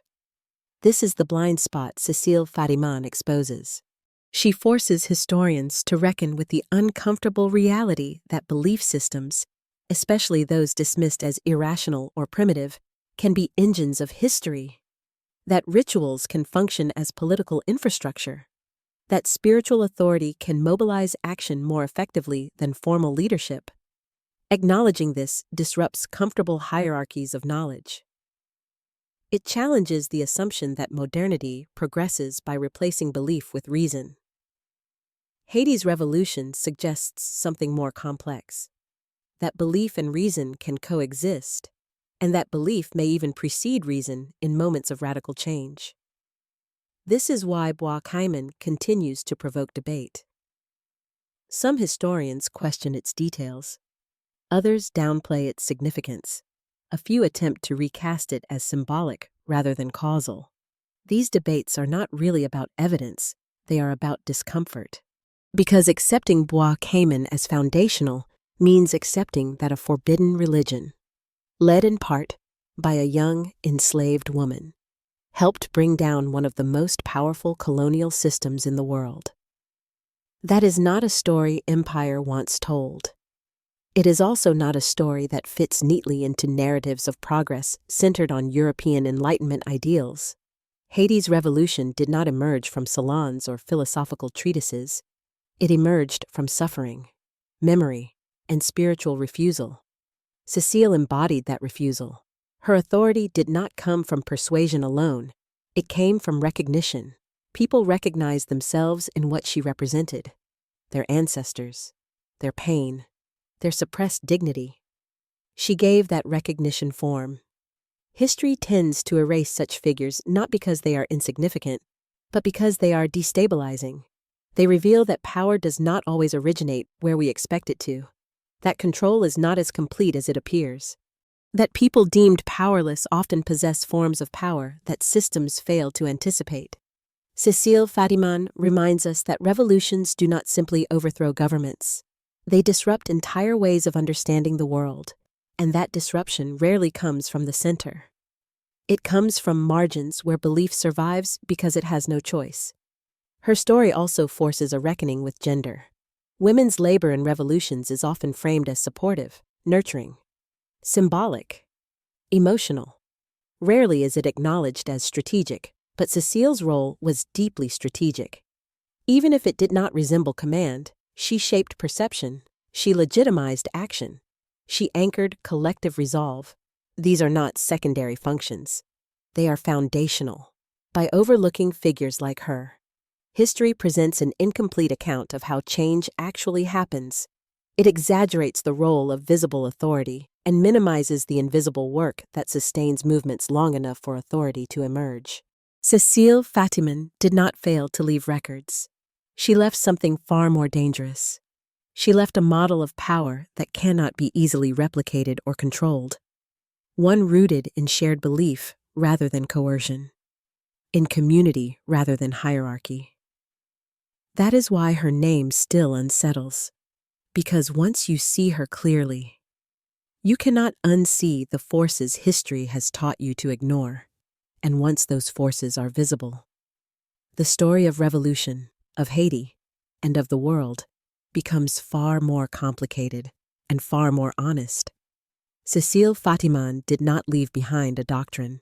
She left behind a disturbance, the kind that never fully settles, even now, more than 2 centuries after the night at Bois Caïman.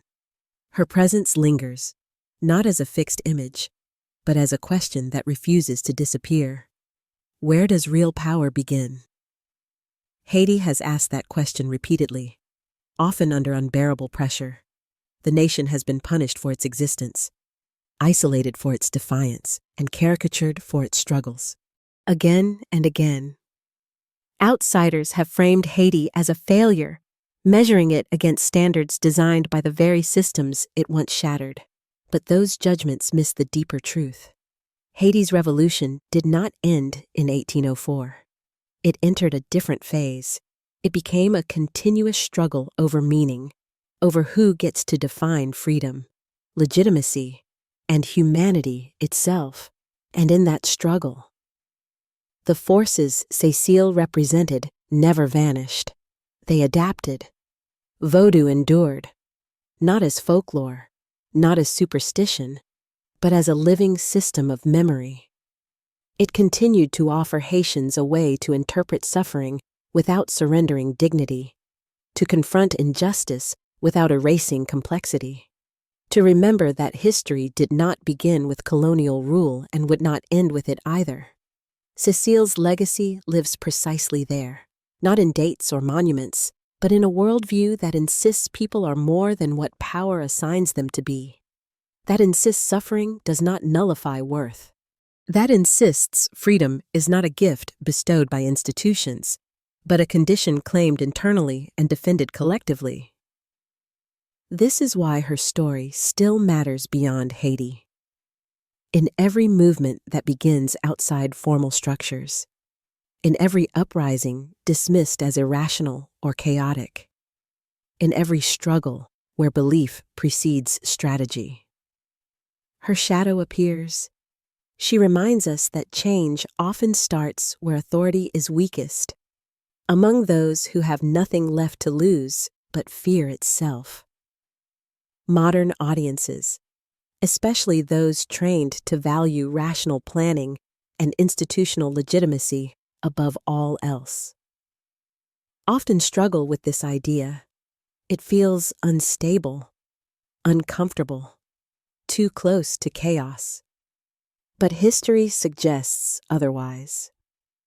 The most transformative moments are rarely tidy. They are born in contradiction, where emotion and reason collide, where ritual and politics intertwine, where marginalized voices speak first because they have waited the longest. Cécile Fatiman stands as proof of that pattern. She did not command obedience. She cultivated recognition. She did not promise order. She opened possibility. And once possibility is opened, it cannot be fully closed again. This is why efforts to erase her ultimately failed. They succeeded only on the surface. Her name may be absent from many textbooks.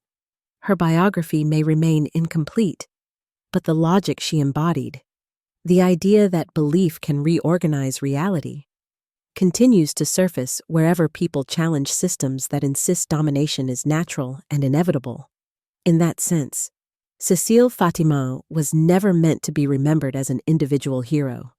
She was a threshold figure, someone who marks the moment when people stop asking whether they are allowed to act, and start acting because they recognize themselves as already justified.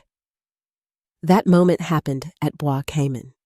It has happened countless times since, and it will happen again.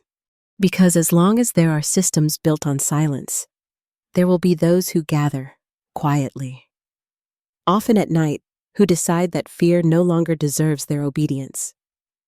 Cécile's story does not end with her death. However long she lived, it ends and begins every time people realize that history is not only written by those in power, but triggered by those power refuses to see.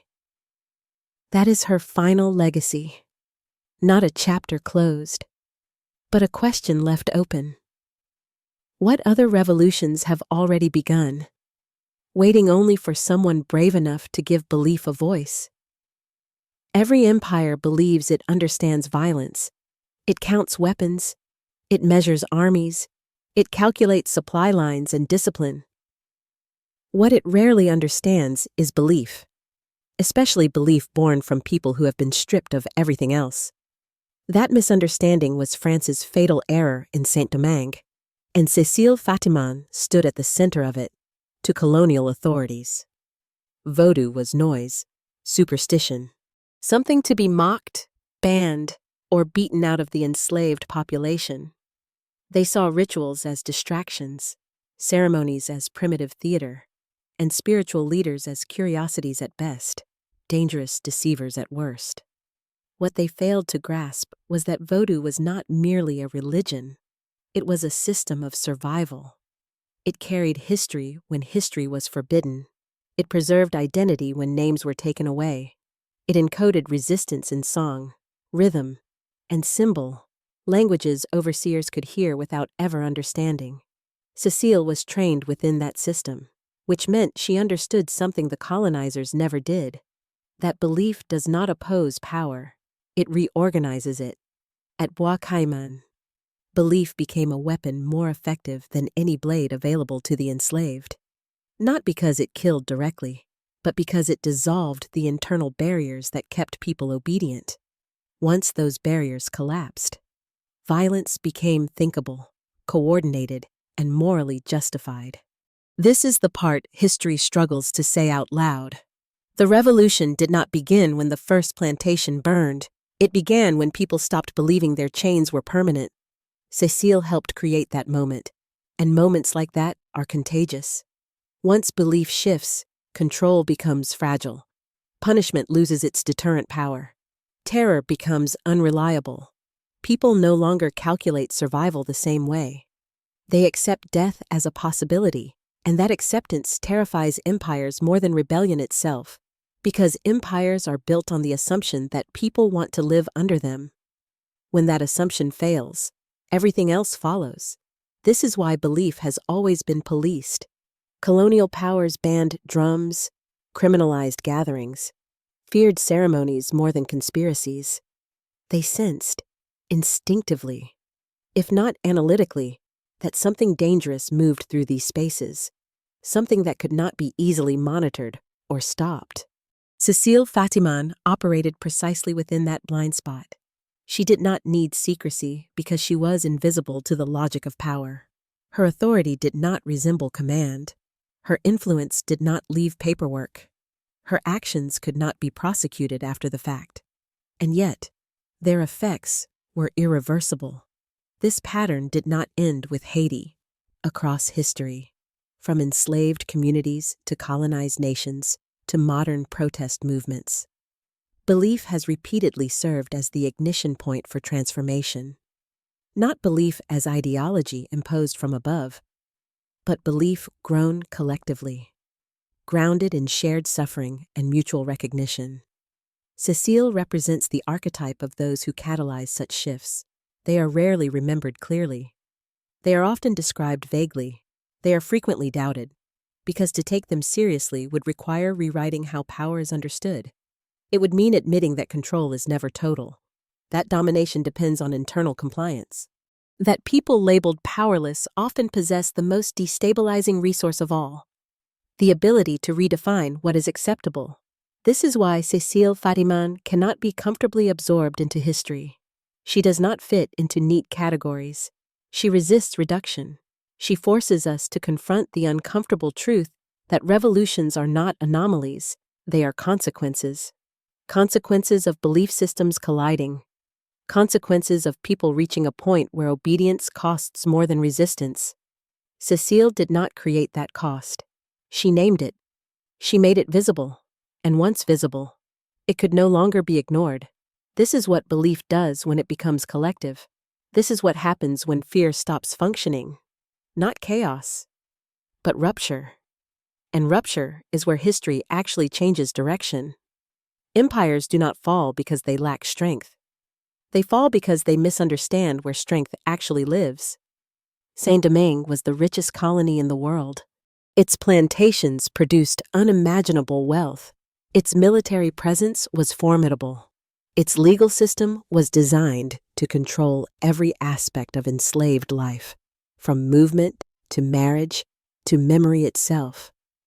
And yet it collapsed. Not slowly, not gracefully, but violently and irreversibly. The reason was not simply brutality or mismanagement. It was a failure of perception. Colonial authorities believed power flowed from guns, laws, and terror. They believed obedience was the natural response to overwhelming force. They believed that enslaved people, deprived of education and resources, could be controlled indefinitely. What they did not account for was the power operating beneath those structures, the power of shared meaning. Cécile Fatiman did not attack plantations. She did not sabotage supply lines. She did not issue military orders. Her contribution was subtler and more devastating. She helped people reinterpret their reality. Before Bois Caïman, fear dominated calculation. Resistance existed, but it was fragmented, isolated, risky in ways that felt pointless. Survival depended on silence. After Bois Caïman, silence became unbearable. The ritual did not magically erase fear, but it relocated it. Fear no longer pointed inward, paralyzing individuals.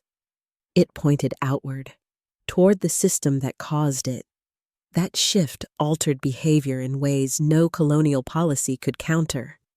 This is what history often misses. Oppression does not rely solely on violence. It relies on meaning management, on convincing people that their suffering is natural, inevitable, or deserved. Once that narrative breaks, force alone cannot repair it. Cécile helped fracture that narrative.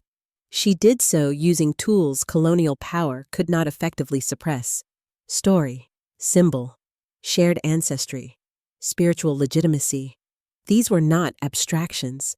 They were lived realities woven into daily survival, and they spread faster than any decree. Colonial reports from the period describe confusion, disbelief, panic. Planters could not understand how rebellions coordinated so quickly.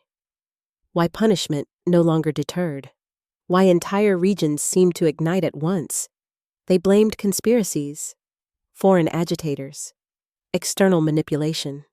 They never seriously considered belief, because belief is invisible to systems trained to count only material assets. This invisibility is not accidental. Modern political analysis still struggles with it. Movements are evaluated by their leadership structures, funding sources, ideological coherence. Less attention is paid to emotional synchronization, ritualized solidarity, or shared moral frameworks, despite their repeated role in sustaining resistance under extreme pressure. Cécile's story exposes that gap. She reminds us that systems often collapse not when they are attacked at their strongest points, but when they lose their ability to make people care about preserving them. When obedience stops feeling reasonable, when compliance feels like betrayal of self, this is the cost of ignoring the invisible. France did not lose Saint-Domingue because it underestimated Black generals. It lost because it underestimated Black belief systems and the people capable of activating them. Cécile Fatiman was one of those people, not unique, but pivotal. Her role illustrates a broader truth, that history is shaped as much by those who alter perception as by those who alter policy. That revolutions require emotional infrastructure long before they require logistics. Once that infrastructure exists, violence becomes not only possible, but coherent. This coherence is what made the Haitian Revolution unstoppable, and it is what continues to unsettle narratives that prefer to see it as an aberration rather than a warning. Cécile's influence reminds us that power does not need to announce itself to be effective. It does not need recognition to endure. It operates quietly, shaping choices until outcomes seem inevitable in retrospect. By the time history notices, it is already too late. Empires rarely fall because they are weak. They fall because they fail to see the forces gathering just outside their vision, and those forces, once activated, do not ask permission. They simply move. There is a precise moment in every revolution when fear stops working. It is not loud. It is not cinematic. It happens quietly, inside people, before it ever appears in the streets. For Saint-Domingue, that moment did not arrive with the first gunshot or the first burning plantation.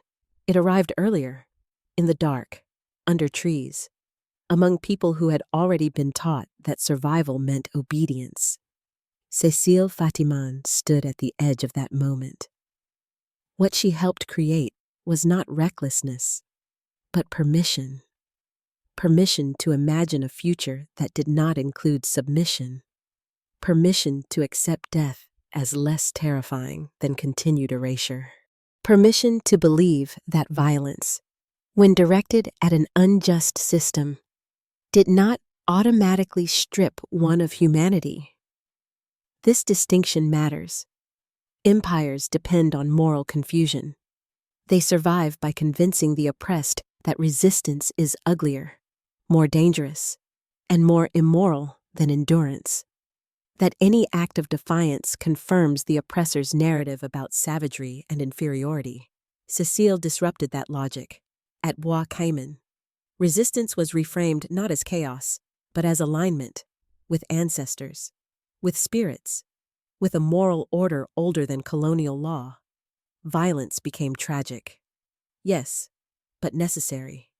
Risk became meaningful rather than futile. Fear did not vanish. It simply lost its monopoly. And when fear is no longer the strongest voice in a person's mind, control begins to unravel. This is why the revolution spread so fast. Once people crossed that internal threshold, information moved differently, decisions accelerated, trust expanded beyond immediate kin. Individuals began acting as part of something larger than survival. Colonial authorities sensed this shift without understanding it. They reported unusual calm among rebels, an unsettling willingness to die, a refusal to beg, even under torture. These behaviors confused commanders trained to rely on terror as a universal language. Terror works only when people believe there is something worth preserving within the system that terrifies them. Cécile helped dismantle that belief. She did not tell people they would win. She told them they were already justified. That difference is everything. Justification does not require certainty. It does not collapse under loss. It endures even when outcomes are unclear.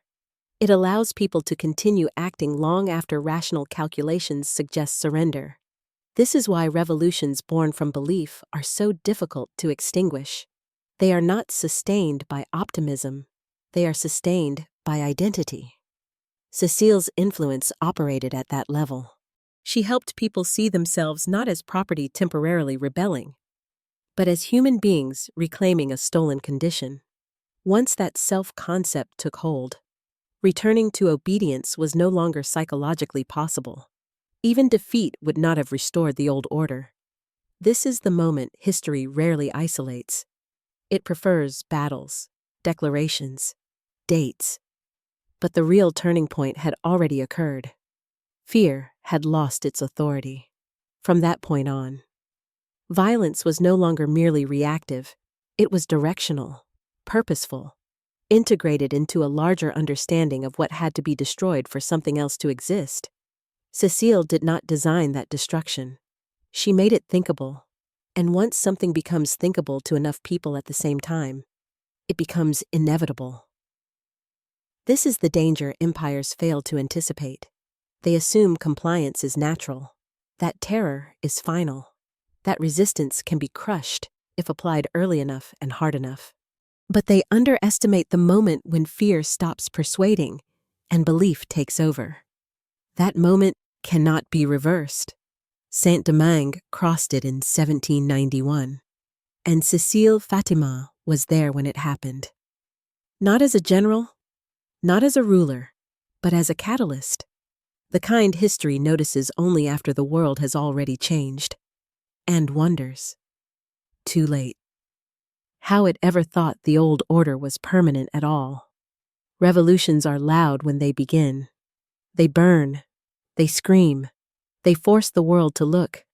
But what follows is quieter and often more brutal. After the fires spread and the armies formed, after Saint-Domingue crossed the point of no return, something else settled in, the long wait of consequence, the kind that does not announce itself with gunfire, but with exhaustion, grief, and the slow realization that destruction, even justified destruction, does not automatically tell you what comes next. This was the phase Cécile Fatiman never sought to control. She had helped ignite belief. She had helped fracture fear, but she did not claim ownership over what followed. History tends to focus on leaders during this phase: generals, statesmen, men who negotiate, command, and consolidate, and rightly so. Revolutions that survive must learn to govern, to compromise, to build institutions out of ruins. But there is another story unfolding in parallel, the story of those whose power was never meant for permanence. Cécile belonged to that category. Figures like her are essential in moments of rupture, but often sidelined once structure replaces chaos. Their authority is situational, rooted in transformation rather than maintenance. Once the world begins to solidify again, they become uncomfortable reminders of how unstable everything once was. So they recede, not because they are defeated, but because the new order has no clear place for them. This is what happened to Cécile, as the revolution evolved into war, and war into politics. Her kind of influence became less visible. The language of spirits gave way to the language of treaties. Ritual was replaced by regulation. Belief was expected to become loyalty to flags, leaders, and laws. This transition was necessary. It was also costly. Haiti needed stability to survive. It needed recognition from hostile powers. It needed systems that could negotiate, tax, and defend. But in adopting those systems, it also inherited their limitations, their hierarchies, exclusions, and silences. Women like Cécile were among the first to be absorbed into those silences. Not erased violently, just left out. This was not unique to Haiti. Every revolution eventually reaches a point where it must choose between memory and manageability, between honoring the full complexity of its origins and simplifying its story to function in a hostile world. Haiti, surrounded by enemies and burdened by debt, chose survival, and survival demanded respectability. Vodou, once central, became something to downplay. Women's authority, once vital, became inconvenient. The spiritual dimension of the revolution, once undeniable, became something to treat cautiously, if at all. Cécile understood this shift. She had never believed power was permanent. She had never expected gratitude. Her work had been to open a door, not to stand in it forever. So she stepped aside. That stepping aside is often misread as disappearance, weakness, or irrelevance. But in many traditions, including the one Cécile came from, withdrawal is not failure. It is recognition that forces must move on without you if they are to survive. She did not cling to influence. She did not compete with generals or politicians. She let the revolution become something else. And that may have been the most disciplined act of all, because remaining visible would have meant being reshaped, tamed, translated into something palatable to the new order. By withdrawing, she preserved the integrity of what she represented, belief unbound by institutions. The silence that followed her public role was not empty. It was full of meaning. It marked the moment when the revolution stopped needing ignition and started needing endurance. When fire gave way to ash, and from ash, something uncertain but alive had to be built. Cécile had done her part. The rest would belong to history, and history, as always, would remember selectively. There is a kind of survival history rarely celebrates. Not the survival of victory, not the survival of power, but the survival of witnesses, those who live long enough to see what their actions become in the hands of others. Cécile Fatiman was one of those witnesses, as Haiti moved from revolution to nationhood. The ideals that had once burned so fiercely began to harden. Freedom became law. Law became administration. Administration became hierarchy. And hierarchy, inevitably, began to reproduce familiar patterns, new elites, new exclusions, new struggles over legitimacy. This was not betrayal, it was gravity. Every revolution is pulled toward structure, because structure is what allows survival in a hostile world. Haiti was surrounded by enemies, punished economically, isolated diplomatically, and forced to prove, again and again, that its existence was not a mistake. Under that pressure, the space for figures like Cécile narrowed. Belief was no longer enough. Ritual was no longer central. Moral alignment had to be translated into policy. Those who could not, or would not, speak that language faded from influence. Cécile watched this transformation from the margins. She had helped people imagine freedom. Now she watched them argue over its meaning. She had helped destroy a system built on absolute domination. Now she saw the slow, painful work of preventing new forms of domination from taking root. This work was messier than war. It required compromise. It required enforcement. It required decisions that produced winners and losers among people who had once stood together. For someone like Cécile, whose authority came from unifying rather than dividing, this phase held no natural role. And yet, she remained, not as a leader, not as a symbol, but as a living memory. Her presence alone disrupted easy narratives. She embodied a reminder that Haiti's birth had not been purely military or political, but spiritual and collective. That freedom had not emerged from treaties alone, but from a refusal deep enough to rewrite identity itself. Such reminders are uncomfortable for young nations. They complicate legitimacy. They resist simplification. They expose the distance between ideals and reality, so they are kept quiet. Cécile was not persecuted. She was not silenced by force. She was simply allowed to age into obscurity, a fate history often reserves for women whose usefulness is deemed complete. But obscurity did not mean insignificance. In Haitian cultural memory, figures like Cécile continued to exist as reference points rather than authorities. They appeared in stories, in songs, in rituals that acknowledged the revolution as more than a sequence of events. She became part of the moral background, a presence felt rather than cited. This kind of survival is subtle. It does not demand recognition. It does not compete with power. It endures by refusing to be reduced. Cécile did not correct the revolution's course. She did not intervene in political struggles. She did not offer public judgments, but her continued existence, quiet, unassuming, challenged the idea that history belonged solely to those who governed. She represented something prior to governance, a moment when people decided who they were.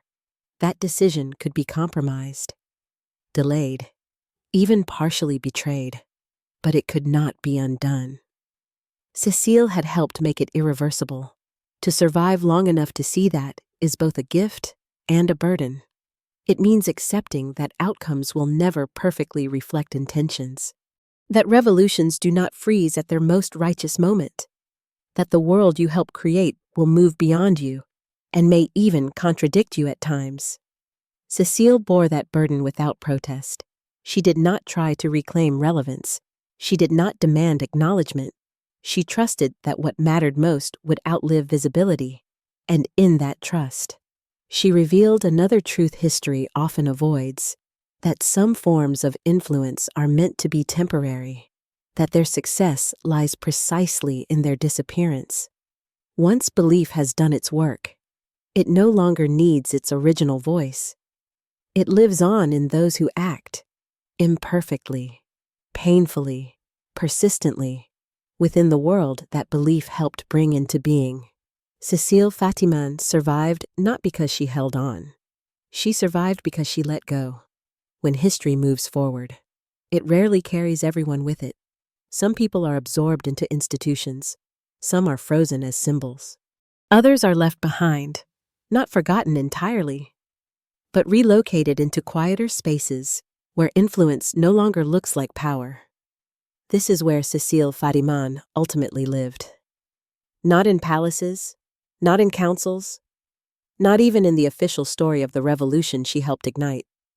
She lived in the afterlife of influence, the realm where ideas persist without attribution, where actions echo without names attached, for historians trained to trace cause through documents and decrees. This kind of influence is almost impossible to track. It leaves no clean lines, no signatures, no official markers of importance, and yet, it shapes behavior long after visible authority has moved on. Cécile's presence functioned that way. As Haiti struggled through its early decades, facing internal division, external hostility, and the crushing weight of imposed debt, the moral clarity of the revolution's beginning grew harder to maintain. Survival demanded compromise, leadership demanded coercion. Unity fractured under pressure. But beneath those fractures, something endured, a shared understanding that freedom had not been granted, that it had been taken, collectively, consciously, at enormous cost. That understanding mattered.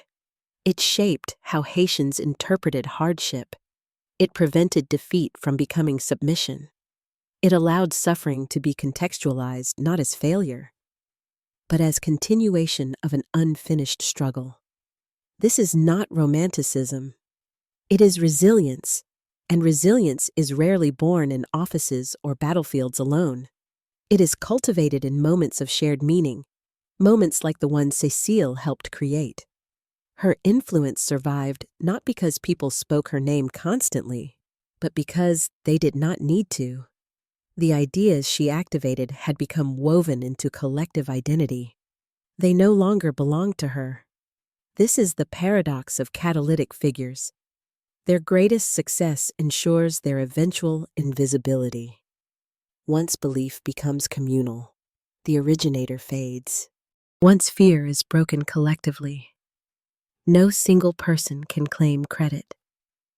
The work dissolves into the fabric of lived experience. Cécile understood this instinctively. She did not resist fading from view because she had never sought ownership. Her authority had been situational, rooted in a specific historical threshold.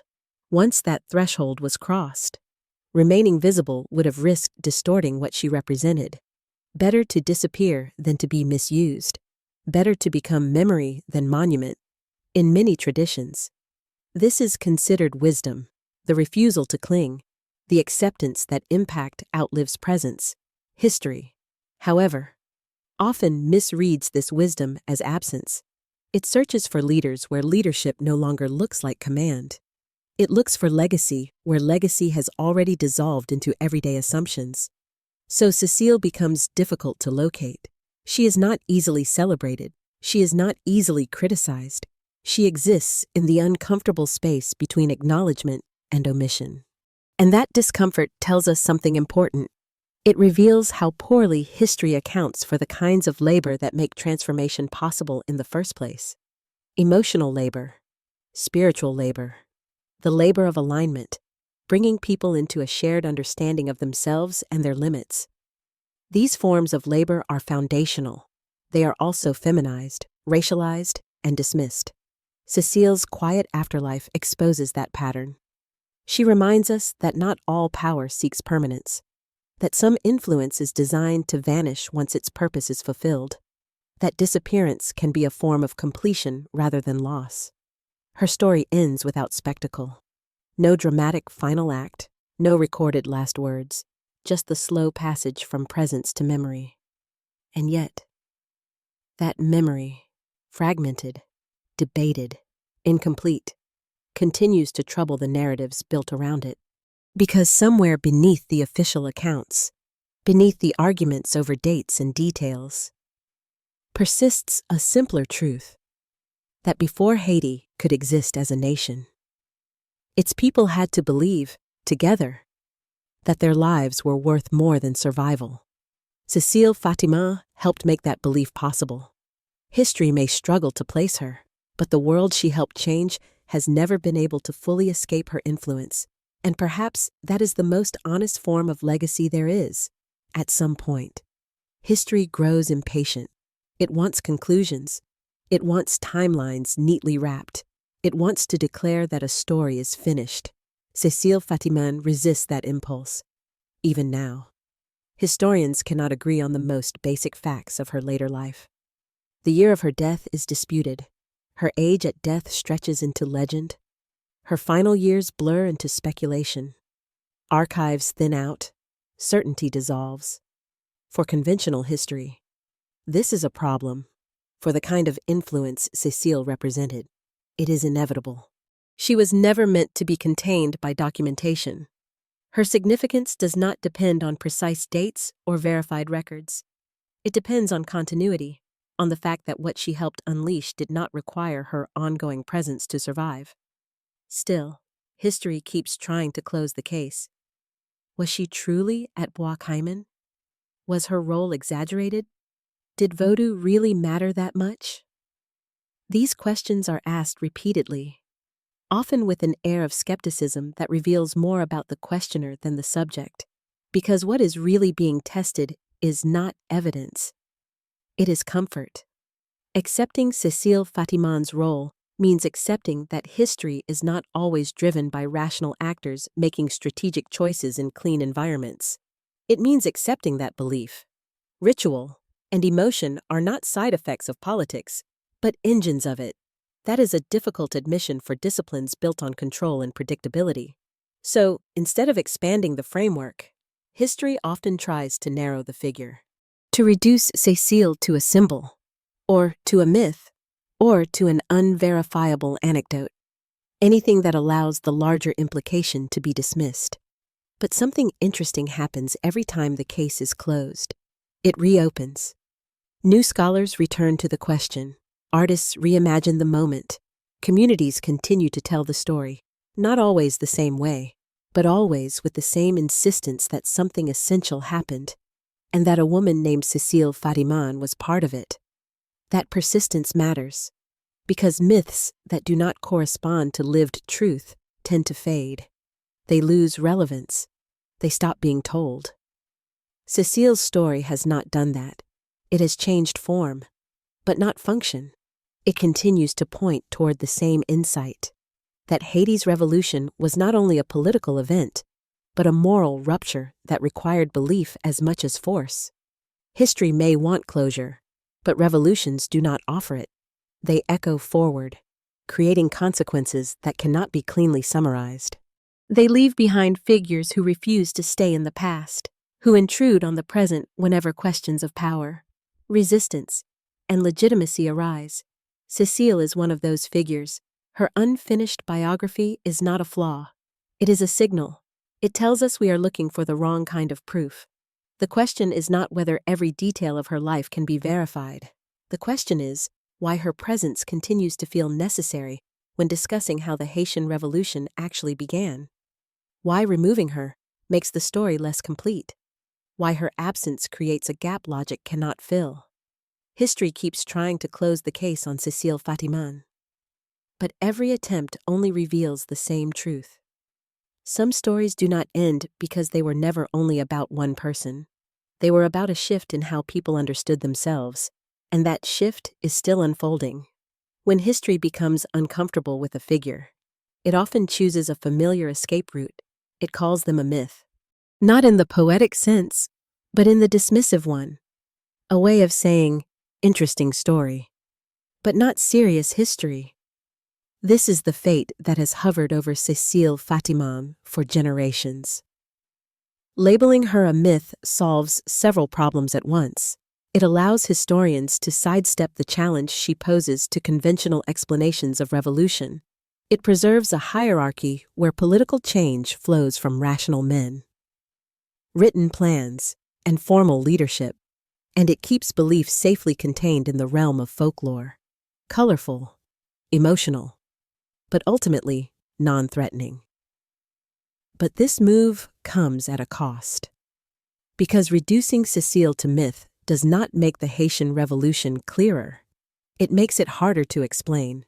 If Bois Caïman was merely symbolic, why did rebellions synchronize so rapidly across plantations that had little direct communication? If Vodou was peripheral, why did colonial authorities fear it enough to ban drums, gatherings, and ceremonies with such urgency?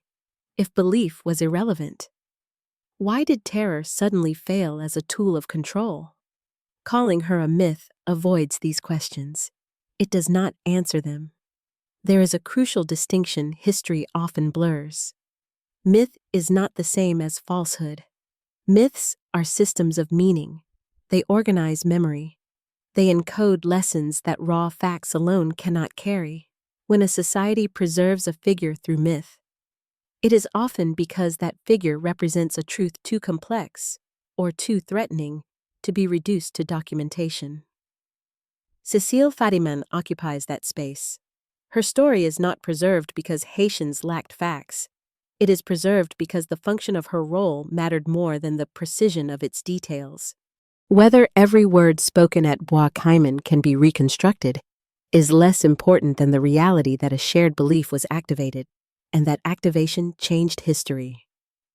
Myth, in this sense, is not an evasion of truth. It is a container for it. The danger arises when myth is used to dismiss rather than to understand, by treating Cécile as legend rather than as a historical force. Critics avoid grappling with the deeper implication of her presence, that power can originate outside formal structures, and that those who mobilize belief can shape outcomes as decisively as those who command armies. This implication remains unsettling today. Modern political analysis still prefers visible leadership. It wants clear chains of command, identifiable spokespeople, and measurable strategies. Movements that operate through diffuse belief, through culture, identity, and shared moral frameworks are often underestimated until it is too late to contain them. Cécile's story warns against that mistake. She shows how easily systems misread what they cannot quantify, how quickly they dismiss what does not resemble authority, until it reorganizes reality beneath their feet.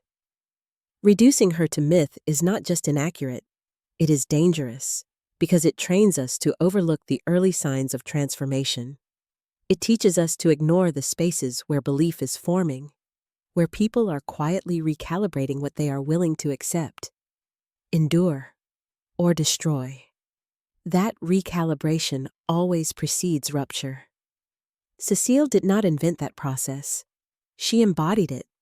Her story endures not because it is fantastical, but because it continues to explain something real, something that keeps happening whenever oppressed people reach a threshold where fear no longer explains their lives.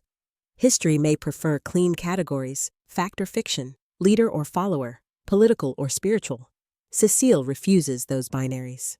She forces us to confront the possibility that transformation often begins in places our frameworks are not designed to see, and that calling those places myth is a way of protecting ourselves from what they imply. So the question is not whether Cécile Fatiman was a myth. The question is why history is so eager to pretend that belief has no agency of its own, and why, every time belief proves otherwise, we seem surprised again. In the end, the question of Cécile Fatiman is not only about the past, it is about the present.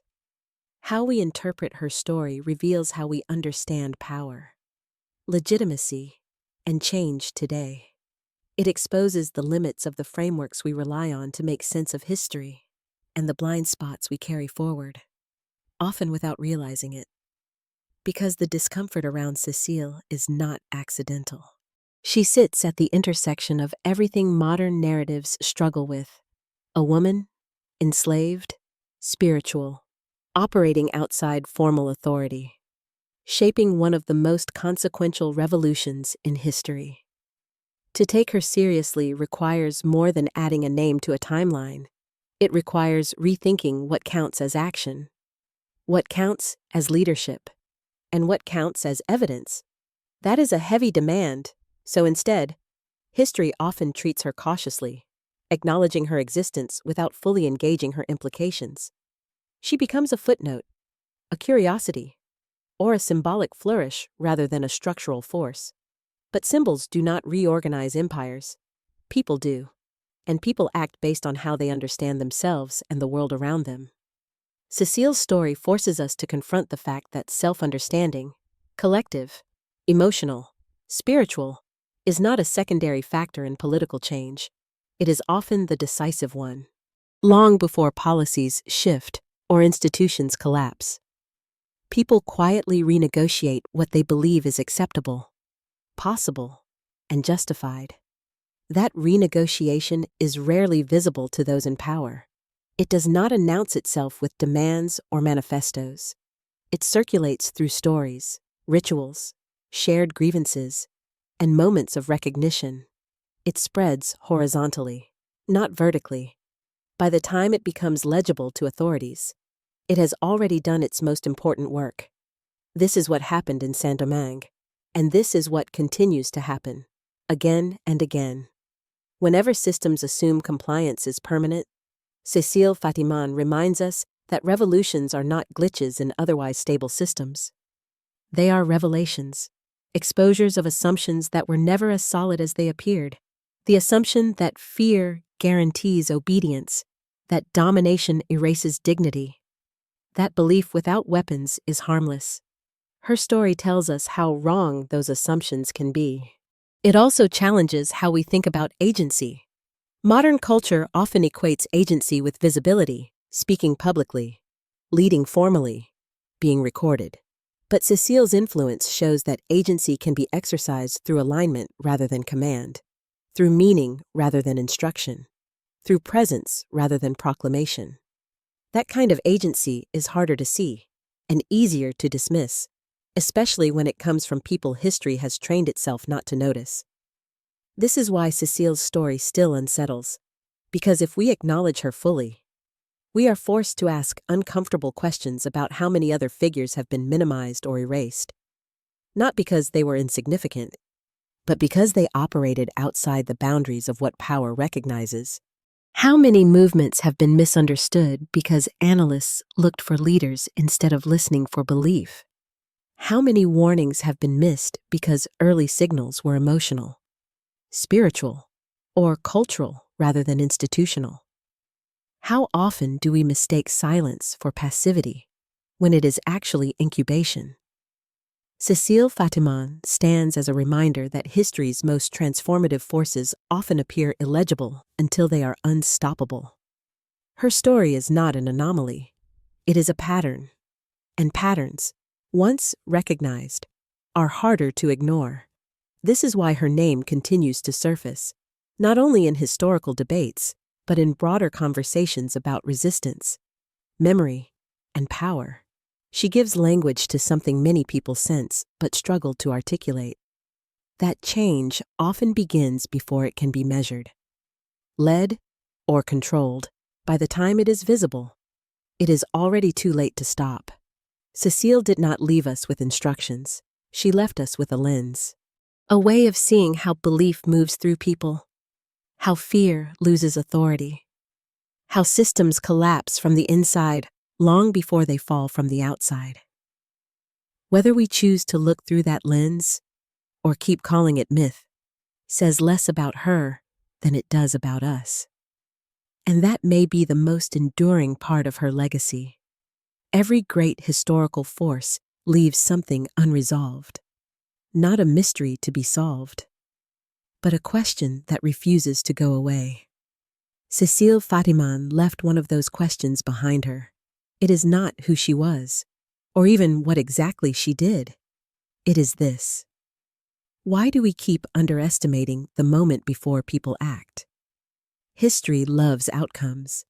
It loves revolutions once they succeed, Leaders once they win, ideas once they harden into institutions, but it consistently overlooks the fragile, dangerous interval that comes before all of that, the moment when people are still unsure, still afraid, still calculating whether resistance is worth the cost. That is the moment Cécile occupied. Not the aftermath, not the victory, the threshold. And thresholds are uncomfortable places to study because they are unstable. Nothing is guaranteed. Everything could still collapse back into silence from the outside. They often look like nothing is happening at all, but internally, everything is shifting. Before Bois Caïman, Saint-Domingue was already brutal. Exploitation was already extreme. Violence was already routine by any rational measure.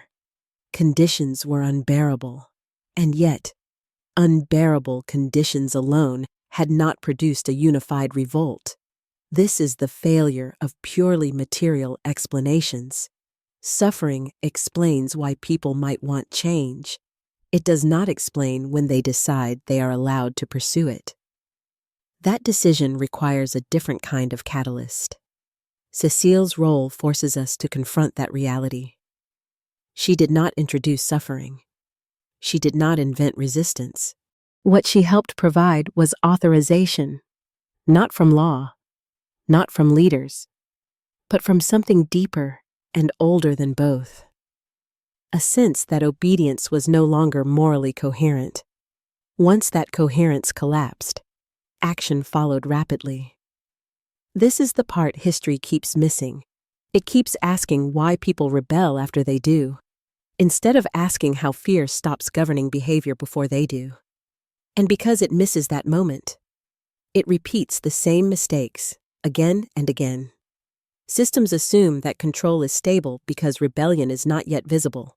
They mistake quiet for consent, endurance for loyalty, survival for submission. Cécile's story dismantles that illusion. She reminds us that silence can be preparation, that belief can consolidate without announcement, that by the time resistance becomes legible, the most important work is already done. This is not just a historical insight, it is a warning. Modern states, institutions, and powers still rely on the same assumptions colonial France relied on: that fear works indefinitely, that compliance equals agreement, that belief systems outside official narratives are harmless. They still underestimate gatherings that look informal, emotional, spiritual, or disorganized. They still dismiss movements that lack clear leadership or formal ideology. Until suddenly, they don't. Until the threshold is crossed. Cécile Fatiman stands at that threshold, not as a blueprint, but as a reminder of how fragile dominance really is once belief begins to shift. She forces us to ask whether we are paying attention to the right signals, whether we know how to recognize the moment before rupture, or whether, like so many before us, we will only understand it in hindsight, after the world has already changed. That is the question she left behind, and it is still unanswered. There is a recurring mistake history makes, no matter the century. It assumes that stability is real until it visibly breaks. Empires, states, and institutions all fall into the same trap. They measure calm by the absence of open rebellion.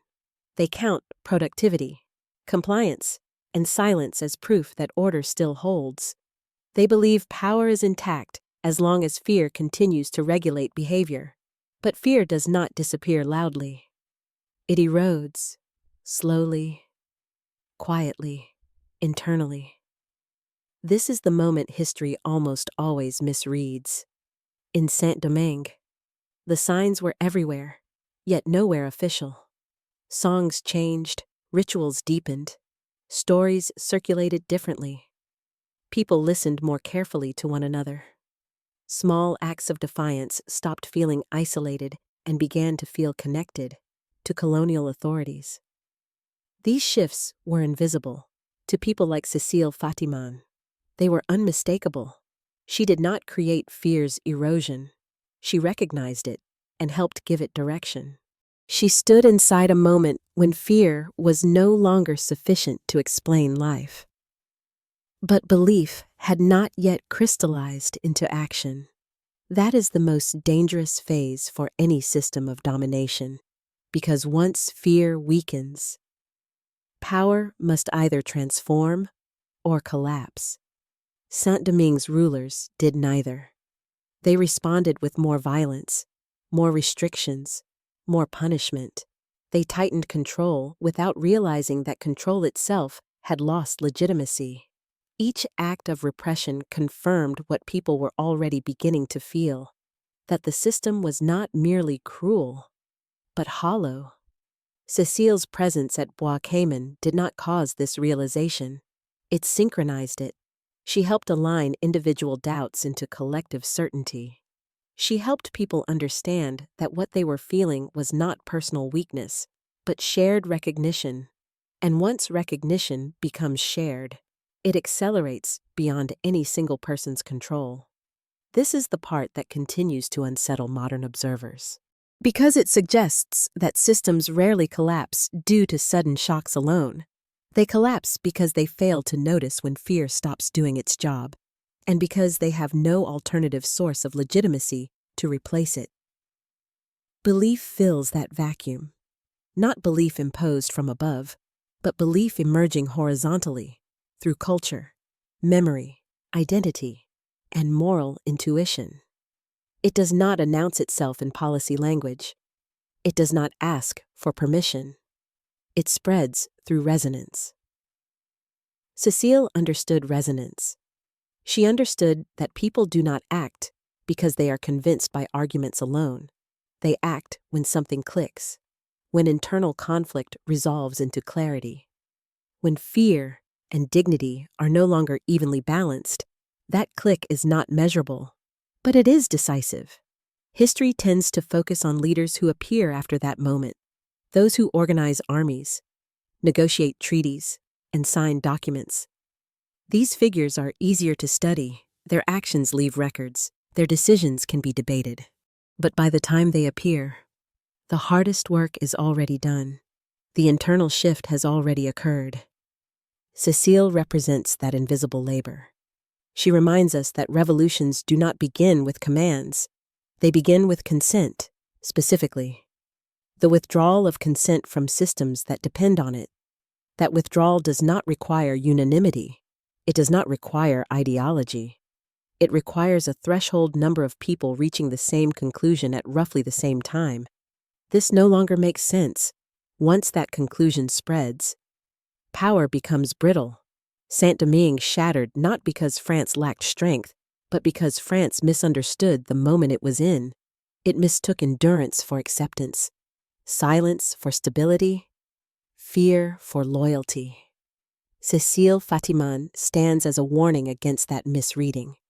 Her story teaches us that the most consequential phase of change is often the least visible, and that by the time disruption becomes obvious, it is already irreversible. History keeps misreading that moment because it keeps looking in the wrong places, and because it still struggles to take belief, especially belief carried by those without formal power, seriously. Cécile's legacy is not a lesson about Haiti alone. It is a reminder that the future often announces itself quietly, and that those who know how to listen hear it long before the rest of the world understands what is happening. The future rarely arrives with certainty. It whispers first. It moves through small shifts in behavior, subtle changes in language, barely noticeable realignments of loyalty and trust. Long before systems collapse, before laws change or flags fall, people begin to live as if something else is already possible. This is the phase power almost never hears, because power listens for threats, not whispers. In Saint-Domingue, by the time the plantations burned, the future had already spoken. It had spoken in nights of gathering, in shared silences, in rituals that felt heavier than before. It had spoken in the growing sense that obedience no longer explained the world, or justified it. Cécile Fatiman did not invent that future.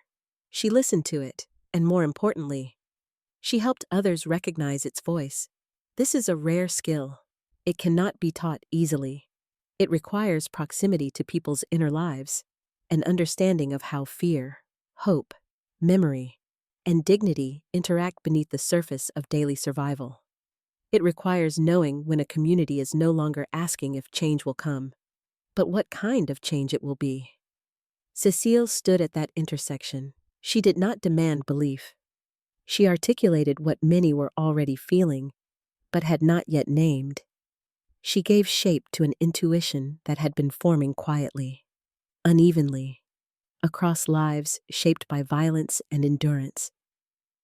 That articulation mattered, because unnamed belief remains private. Named belief becomes shareable. Once shared, it accelerates. This is how futures move from possibility to momentum. History often treats this process as mysterious or accidental. It prefers to attribute change to charismatic leaders or external shocks. But those explanations avoid the harder truth, that people begin leaving old systems internally long before they leave them physically. By the time resistance becomes visible, it has already been rehearsed psychologically. Cécile's presence at Bois Caïman marked the moment when private departures became collective, when people realized they were not alone in their refusal, when the future that had been whispering suddenly spoke loudly enough to be undeniable. This is why her role cannot be easily replaced or ignored.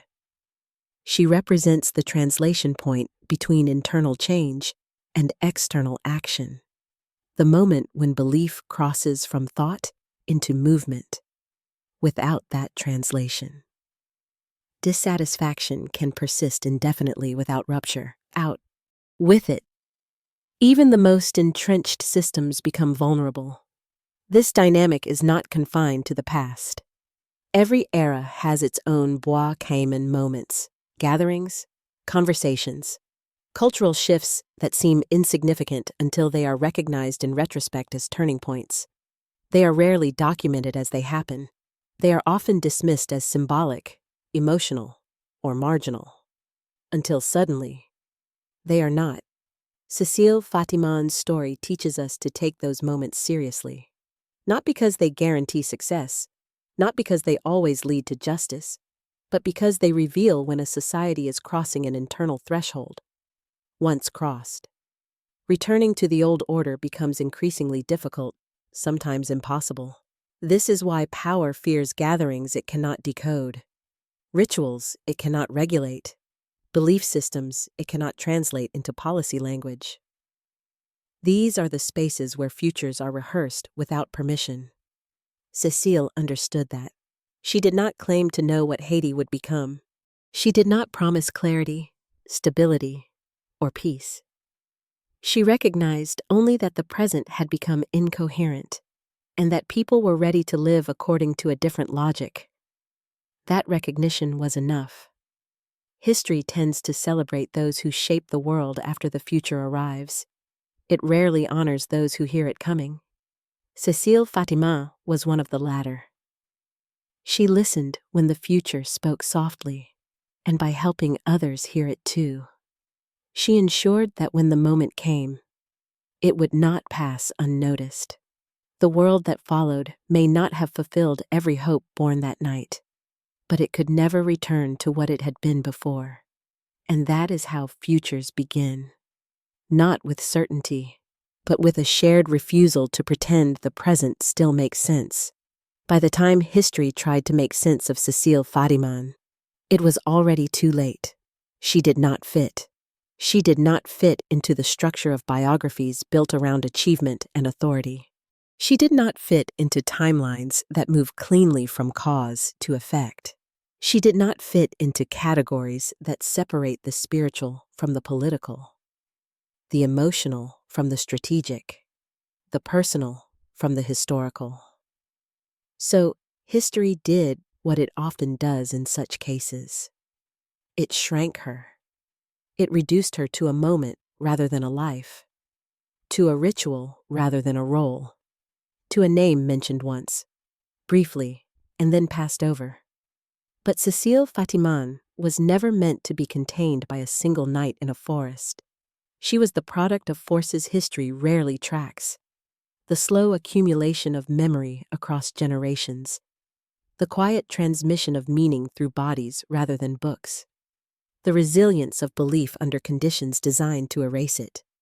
She emerged not because history needed a heroine, but because circumstances had reached a breaking point where someone capable of translating suffering into coherence became necessary. This is the part history struggles with most. It prefers agency that looks deliberate, documented, and centralized. It struggles with agency that emerges organically, relationally, without official sanction. It does not know how to measure influence that works through trust rather than command. Cécile's power operated entirely within that blind spot. She did not give orders. She did not design a movement. She did not claim authorship. She recognized a convergence. She sensed when fear had thinned enough for belief to take hold. She understood when people were ready, not for hope, but for justification. She gave language, ritual, and emotional coherence to a decision already forming beneath the surface. History later mistook that for symbolism, but symbolism does not dismantle empires. Alignment does. Cécile aligned people with themselves, with their ancestry, their dignity, their buried understanding that what they were enduring was not natural, not eternal, not legitimate. Once aligned internally, collective action became possible. Once collective action became possible, history had already changed direction. This is why attempts to minimize her role always feel incomplete. Remove her, and the revolution becomes mechanically plausible but psychologically hollow. The timeline still functions, but the motivation does not fully make sense. The revolt appears sudden, almost inexplicable, anger erupting without preparation. Cécile's presence restores coherence. She fills the gap between suffering and action, between endurance and refusal, between silence and rupture. History resists that coherence because it demands humility. It demands acknowledgement that its usual tools, archives, documents, proclamations, are insufficient to explain the most important moments of transformation. Cécile exposes the limits of historical vision. She forces us to admit that some of the most decisive shifts occur in spaces that leave no paperwork, in gatherings meant to be forgotten, in voices that do not speak for record. She was one of those voices, and that is why she remains difficult to place. Even now, because to place her properly would require rewriting not just Haiti's history, but our understanding of how history itself works. She is not an exception. She is evidence of a pattern we still struggle to see. A reminder that before the world changes outwardly, it must change inwardly, and that those who guide that internal shift rarely receive credit proportional to their impact. Cécile Fatiman did not ask history to remember her, but history cannot fully explain itself without her. And that unresolved tension between her absence from records and her presence in consequence is precisely where her power still lives. When a story reaches its end, something always lingers.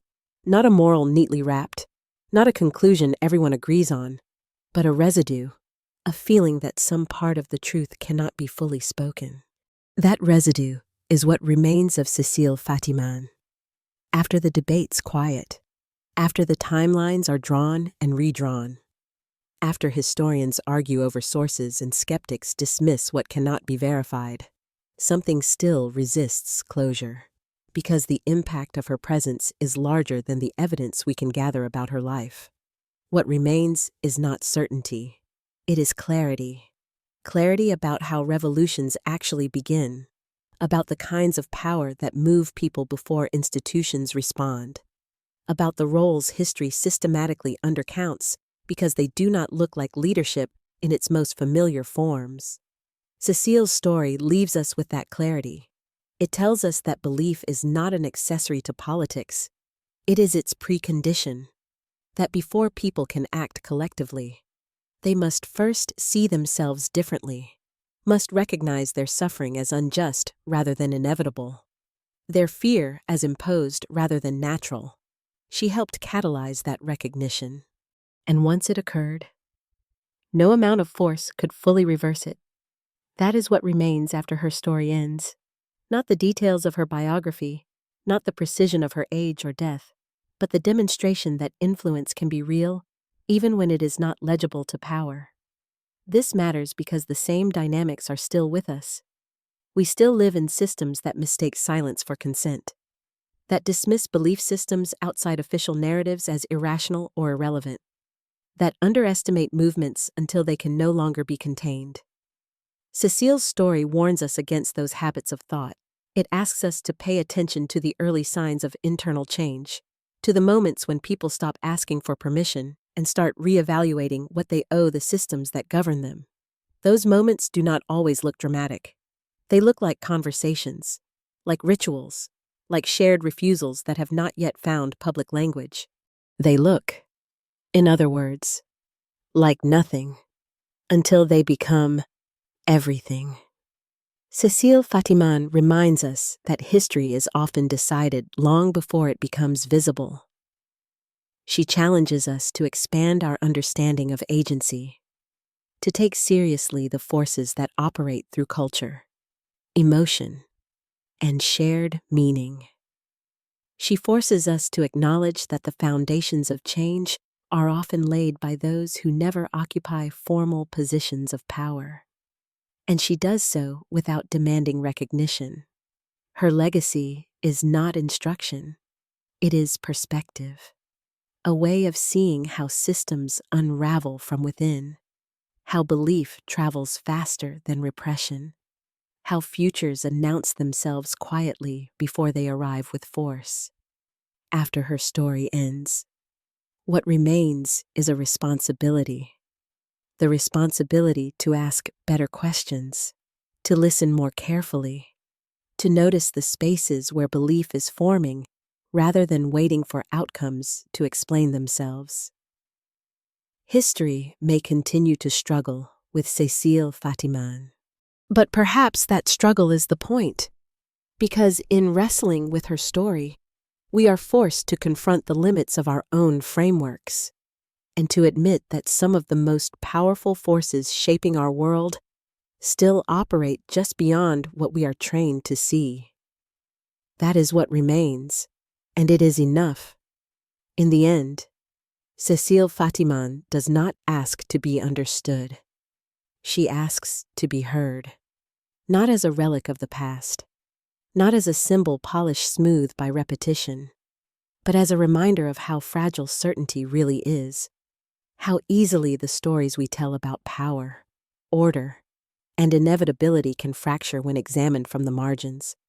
Her voice does not echo the way generals' voices do. It does not issue commands or claim victory. It lingers. It lingers in the pause before obedience, in the hesitation before fear reasserts itself, in the quiet moment when someone realizes that what they have been enduring no longer makes sense. That is where her influence lives. History prefers voices that declare outcomes. Cécile represents the voice that precedes them, the one that destabilizes the present without yet defining the future, the voice that says, "This cannot continue," even before it knows what comes next. That voice is never loud, but it is persistent. It appears wherever people begin to withdraw their internal consent from systems that rely on it, wherever belief shifts before policy does, wherever the future starts to feel more real than the present, even if it remains undefined. This is why Cécile Fatiman cannot be confined to Haiti's past alone. She belongs to a lineage of figures history struggles to name, those who operate in the space between thought and action, between endurance and rebellion, those who do not lead movements, but make movements possible. Her story survives not because it is complete, but because it is useful. It helps us understand why power so often collapses by surprise. Why dominant systems repeatedly insist they were blindsided, even when warning signs were everywhere. Why history keeps repeating its astonishment at moments that, in retrospect, feel inevitable. Cécile stands at the center of that paradox. She shows us that inevitability is built quietly, long before it announces itself, that what feels sudden is often the result of years, sometimes generations, of internal negotiation finally reaching a breaking point. She also reminds us of something more difficult to accept. That change does not always come with clarity. That belief does not guarantee justice. That the futures people fight for may arrive fractured, compromised, and unfinished. Haiti's story after independence proves that painfully, and yet, none of that negates the necessity of the moment Cécile helped bring into being. Without that moment, there would have been no future to argue over at all, no nation to struggle with its contradictions, no proof, however costly, that domination was not destiny. That is the weight of her legacy, not triumph, not resolution, but rupture, a rupture that made something else possible, even if imperfect. Cécile Fatiman does not resolve history's questions. She sharpens them. She forces us to ask whether we recognize the early signs of transformation in our own time, or whether we are still waiting for permission, for leadership, for certainty that never arrives before change demands action. She leaves us with the uncomfortable knowledge that history is not shaped only by those who seize power, but by those who quietly undermine its foundations long before it knows it is under threat. Her voice does not fade because the conditions that summoned it have never fully disappeared, as long as there are systems that depend on fear, silence, and erasure. There will be moments when belief begins to shift beneath them, and in those moments, whether or not her name is spoken, Cécile Fatiman is present, not as a memory, but as a reminder that the most dangerous thing power can underestimate is the moment when people stop believing the present is inevitable. That moment does not announce itself. It listens, and then it moves. That is where her story ends, and where it always begins again.